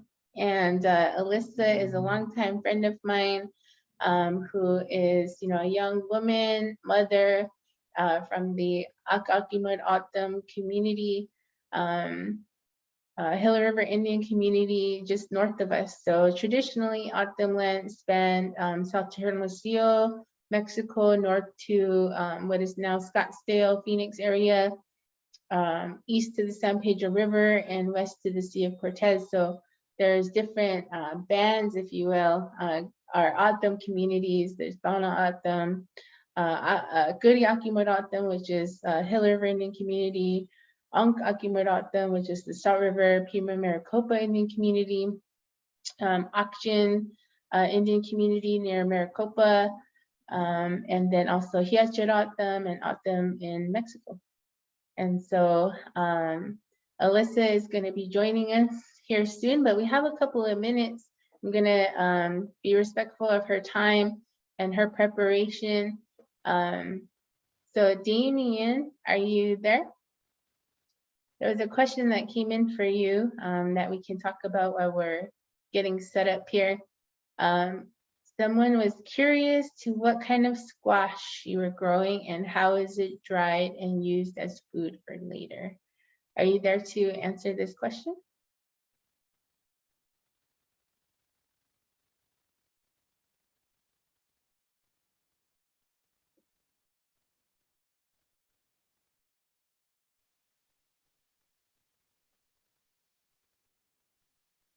Hello? Yes, we can hear you. You can show us the HUD. Hold on. I was listening to it in my laundry room on my phone. I hurried up and ran back inside. The squash seeds, I think I got the first of them from Clifford.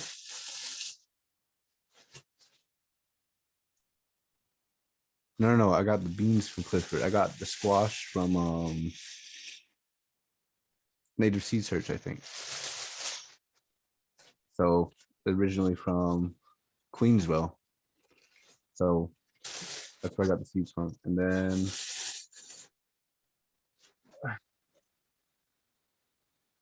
here's all the seeds we had. So to dry them, you grow them, take them off the vine when the cap dries. Cut a little hole out of it and then sit it on top of some kind of pole. We used the T-post that I got outside from my fence in the backyard. We had it out there, then we just kept checking, making sure there's no cows or horses coming up and just trying to eat it. And that dries up a little bit. And then you start kind of just cutting it in a long spiral, trying to make a really long strip out of it. And then you let that hang up by itself and dry, and then it becomes like this.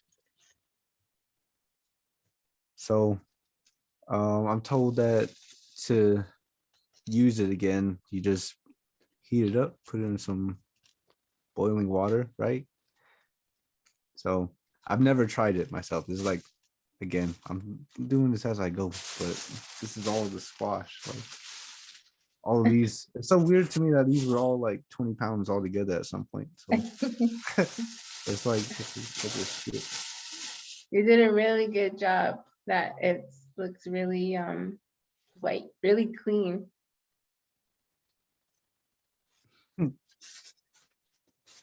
So you basically got some hard jerky,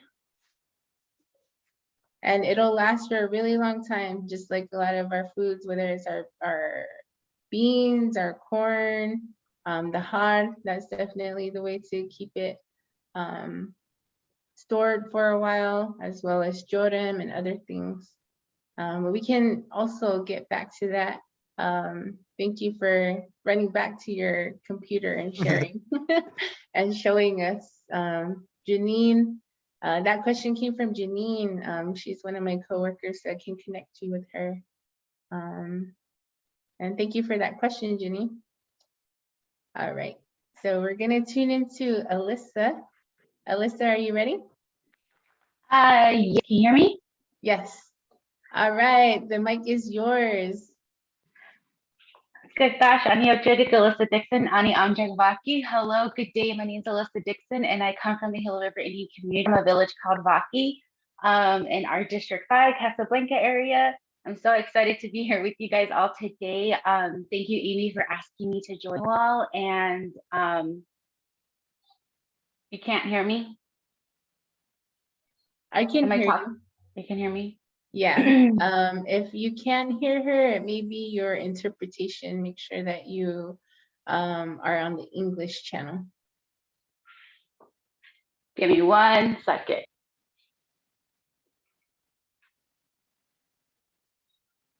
What about now? Yes, we can. Okay, I think everybody can hear you now. Can you hear me now? Yes.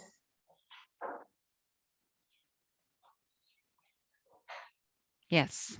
Yes. Can you hear us? Amy, can you hear me? Yeah. Okay. Yeah. Okay. So again, I'm here from the Hill River community, and I've known Amy since like back in the days since so. So I do in the Hill River Indian community, I have an entrepreneurship called Alyssa Cikpan. And so I saw we needed a need in the community for a vendor to have more fresh fruits, more vegetables integrated in our meals, and then also incorporating our traditional meals. Traditional food, sorry. So what I do is I'm that vendor that offers different menu items, salads, wraps, different stews, traditional, non-traditional foods for our community.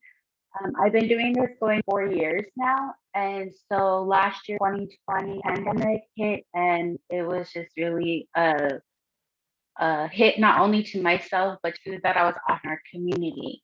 So what I decided to do now in 2021 was for it to be giving.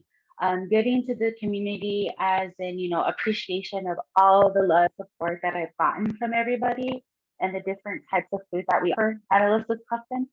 And so what we did was this year we started off with a free meal for the whole community in January. Since then, we've been meeting different district elders.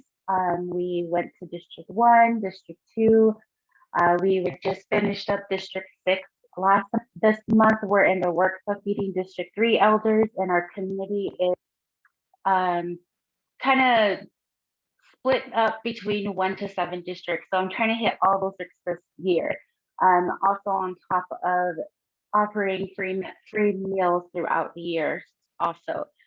So one of the things that I do is I join different groups, different people, and to make modern dishes using our traditional foods.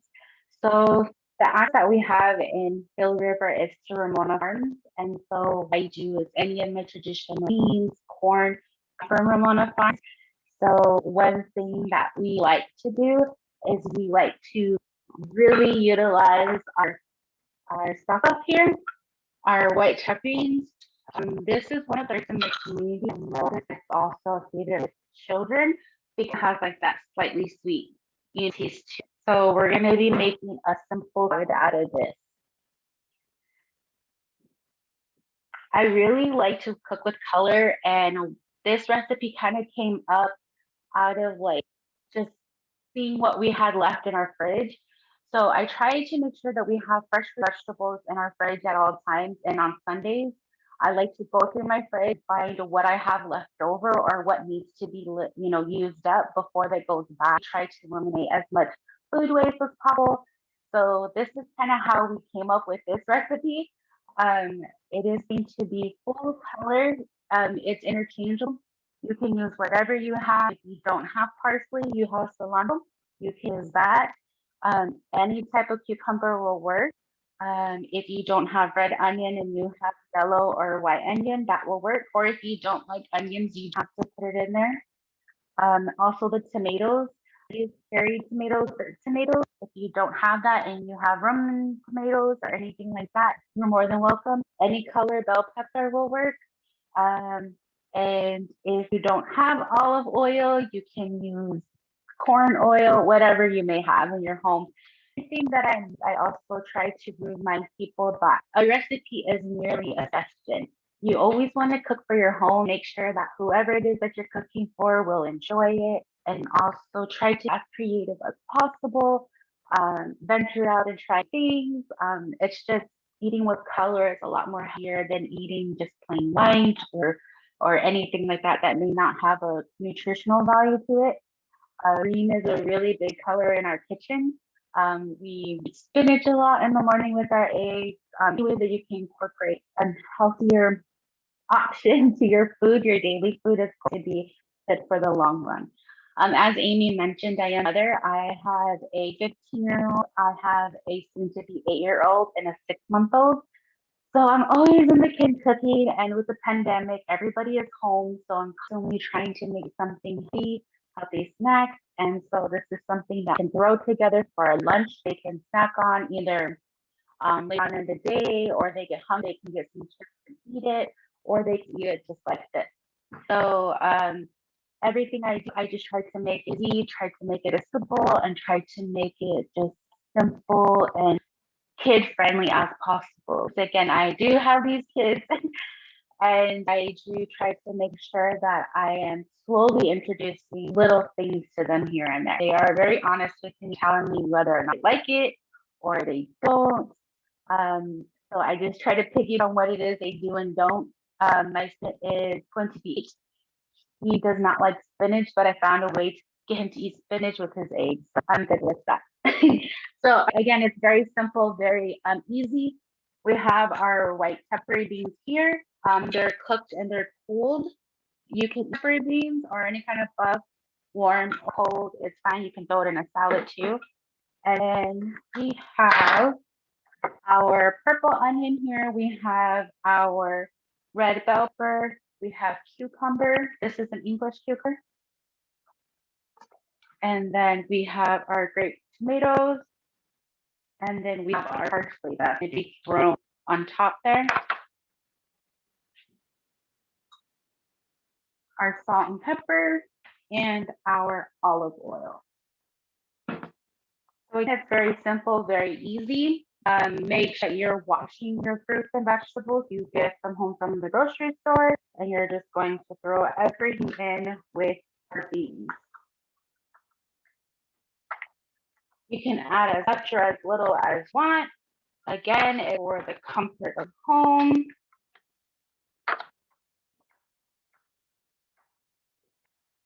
I hope everybody is doing well. And then we're just gonna toss this around.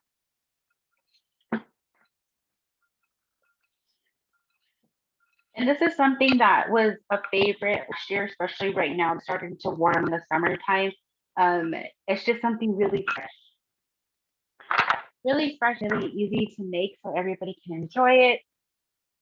And then we're just gonna take our parsley and we're gonna kind of rough and chop through it. our parsley for like color. And we're just gonna throw that in there. And we're going to mix it. So what we're gonna do to give it a little bit more, not so dry, we're gonna add in some olive oil here. You can add in about a tablespoon or two. And then again, you're just gonna toss it together.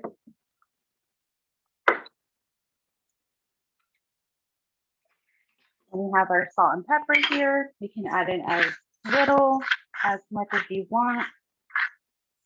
And we like to use Himalayan salt, and we like to use fresh cracked black pepper.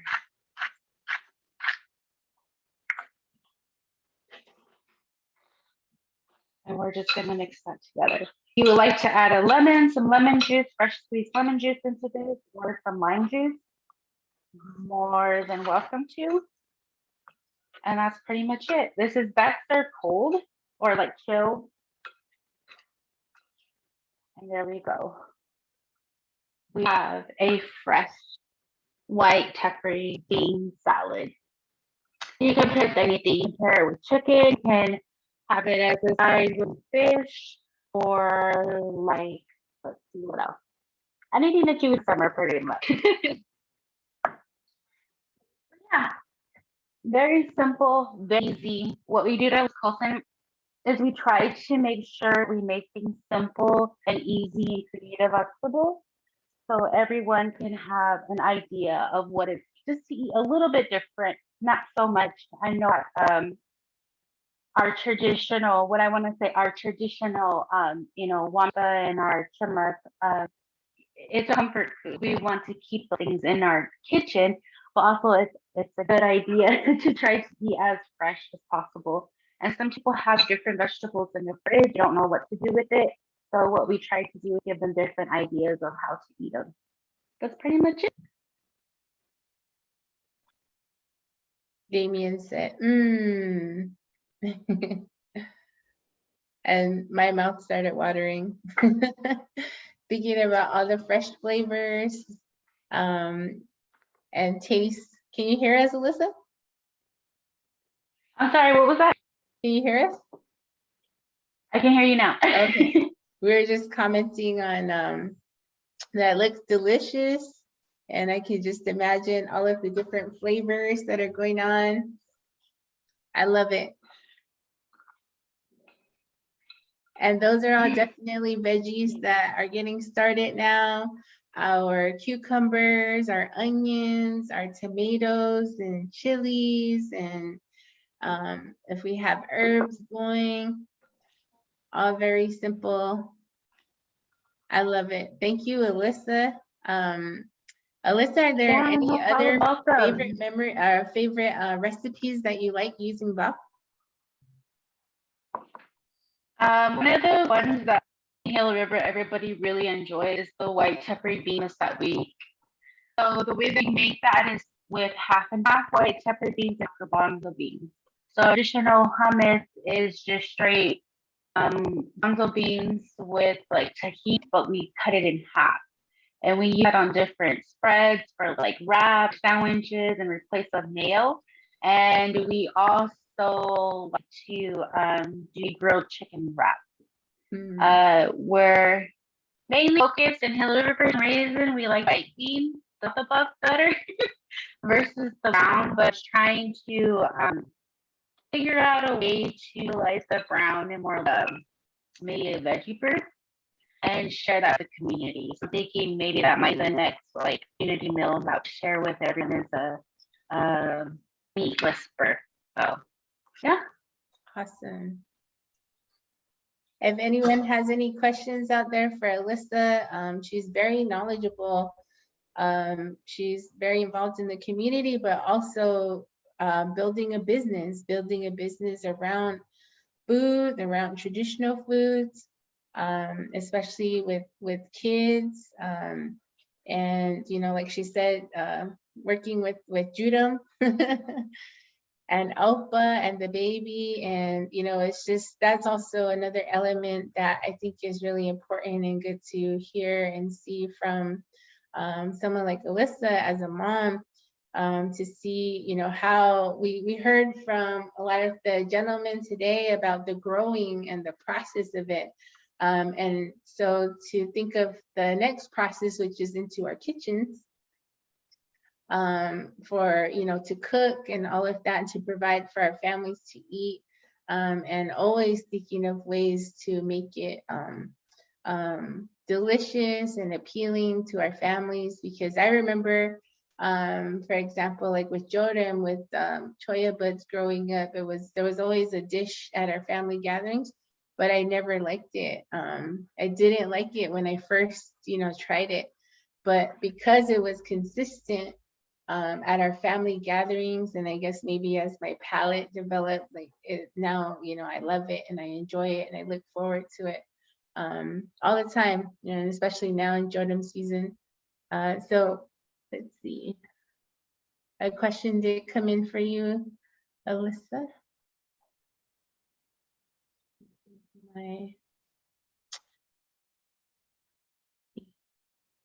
Can you share I did see a couple. the recipe?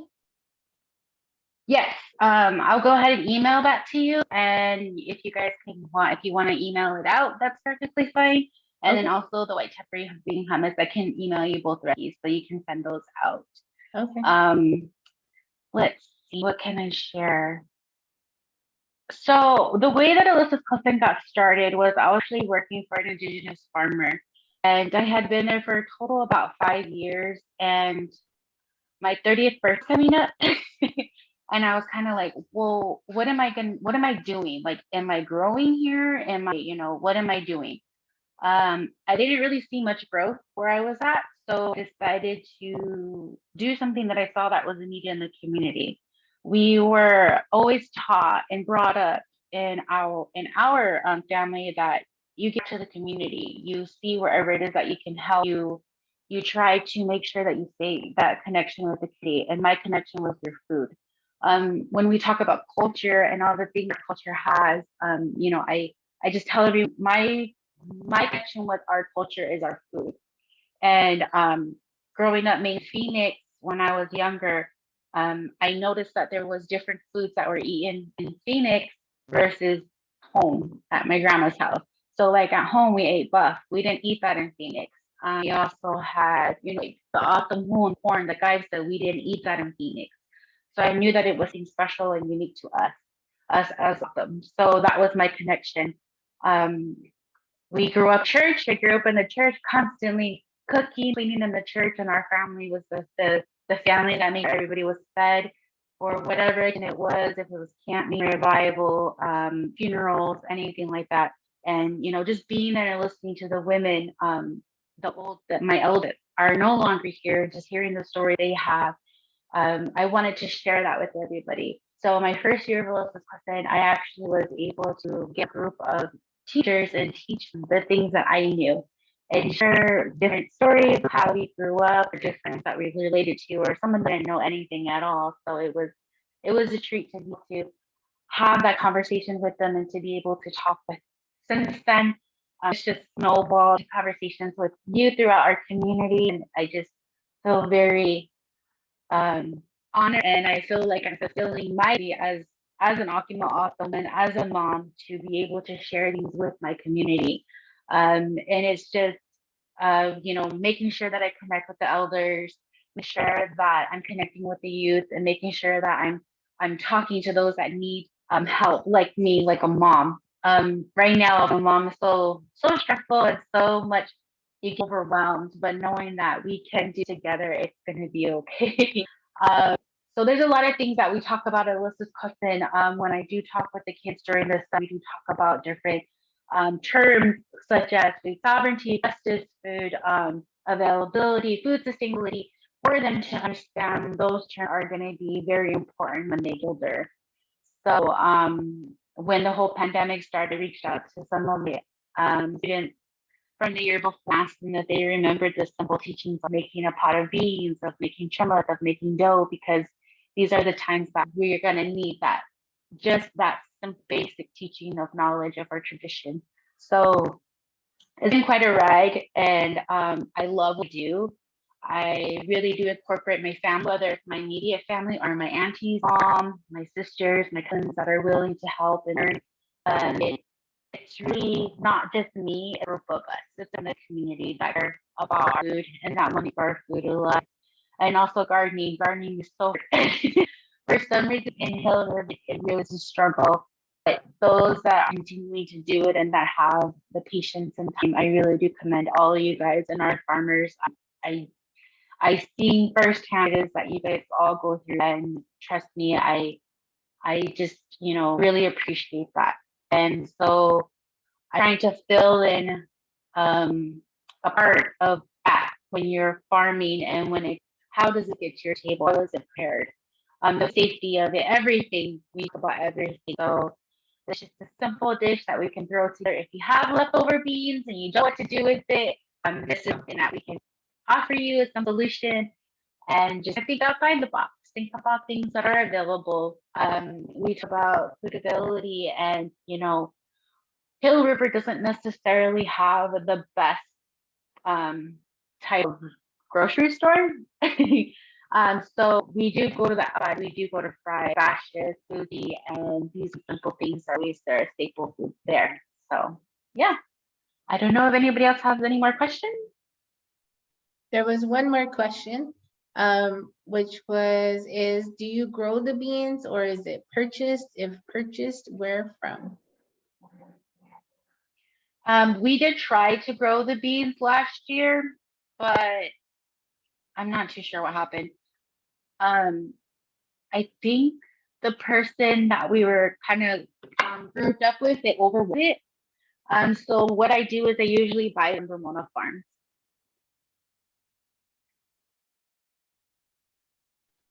And Ramona Farms is a fully operating, successful farm in Hill River, in the Hill River Indian community.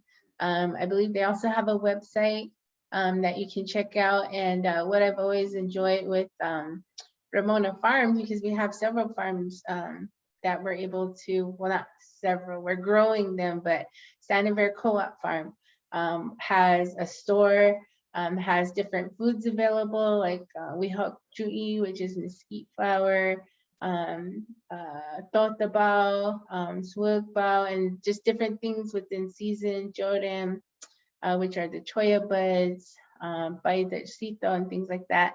But also with Ramona Farms, what I've seen on their website is they have things that we can't get down here, like karawash. They also have and things like that. And they have, I think their gaisa was good this year. So they have gaisa available. They have different cannoli, different chili, different meat, berries. They have all different things. So those are my first go-to. And everything that I cook that's traditional foods, I can make sure that I get it from indigenous farmer. So whether it's Ramona Farm or if it's your co-op, or even if it's somebody within the community, it doesn't have to be Hill River. Sometimes they do trades with Salt River, sometimes they do trades with Salt, sometimes auction will surprise me with something and we'll trade. So everything I make a traditional ingredient is from a traditional place. So I just want to just let you know that, and then utilizing different fresh fruits and vegetables that we have available in the stores from the day. All right. Well, Alyssa, thank you for your time. Thank you. Thank you for bringing us literally into your home, into your cousin, to share this recipe. And I think everybody's getting hungry. Everybody's like, it's lunchtime, which is true. And we're going to begin to close out our event for today, our Hemapai, our gathering. I want to take this time to thank all of our guests, all of our panelists, all of our speakers. Damien, starting us off from t-oidag, a young farmer's story, and sharing his journey, especially recognizing you know, the work that young people are doing not only, I guess, what is considered traditional, but also getting into what, you know, we call permaculture now, and really starting to heal the land, like he said, and then going into our Wemya'og panel, talking together with Mr. Paco Villegas. Thank you, Paco, for being here with us, as well as Nolan Johnson, and Mr. Chris Honani. Thank you, gentlemen, for being with us today and for sharing the different perspectives, different stories, and different ways that you care for wealth in your communities. And then after that, thanking Adriana and the Native American Advancement Foundation in Goa District for all of the inspiring work that you're doing, not only with food and reviving community gardens or community fields, but also things like the skate parks. And then finally ending with Alyssa here today to share a recipe. So if you're still with us and you've been with us all morning, we have a second day to look forward to tomorrow. The program layout is very similar, starting with a featured speaker who will be Mr. Gabe Mendoza, Sr. Another Wemya'og panel, which will be featuring young farmers' perspectives, farmers who are a little bit older but young and who are doing a lot of really good work, and hearing their, you know, why are they passionate about it? Why did they decide to commit themselves to this work? And what are some of the challenges and what are some of the successes? And then moving on to another food demonstration and all of that good stuff. So if you are able to, you can check out the agenda, but also as well, I don't know if I'm the only one hearing some feedback from somebody. Anybody has their mic on? There you go. But also to share what Chris had brought up earlier, which is the BAO, the Tepary Bean Outcomes document. He provided a link to the Google Docs version of this. To our webpage. Oh, okay, to the webpage. To check out the BAO Outcomes document, which we are looking to update. It's a live document, it's a working document that we would like to get feedback on, perspectives. Maybe there's some things that we missed, maybe there's some things that we should take out, because it is about a 4-page document. So we want to also look at how we can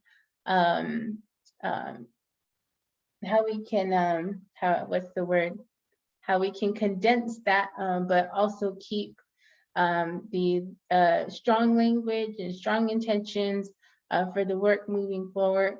Like Chris had said, last year when we had the first i-Hemapai and Kamababi community, you know, we were already in some ways predicting some of the things that were going to happen, and that's what I think is so beautiful and so important about this kind of work, is it allows us to visualize and to think ahead and to have that vision, and maybe, you know, have some kind of predictions for what we're going to see throughout the year. And so not knowing that we were going to go into a pandemic, that language was already there. And so now, a year later, we can reflect and we can see, you know, what came about, some areas that we were strong in, some areas that still need work.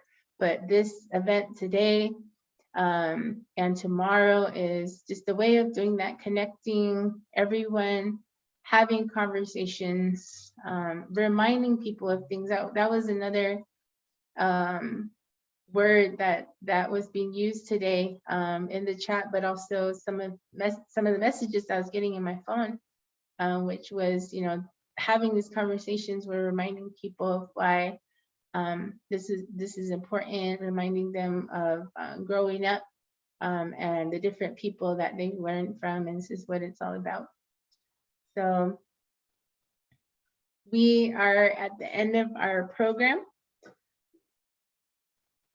If you have any questions or comments about today's agenda or tomorrow, you can reach myself at Amy, AMY, at treatycouncil.org, or Chris Honani at Chris, CHRIS, at treatycouncil.org.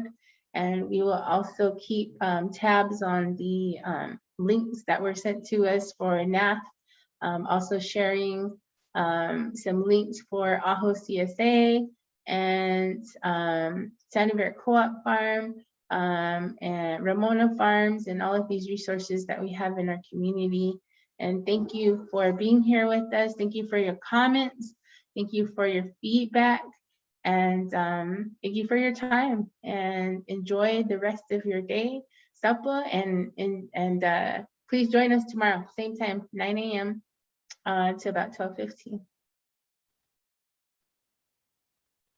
Sapa, everyone have a good day. We'll see you again.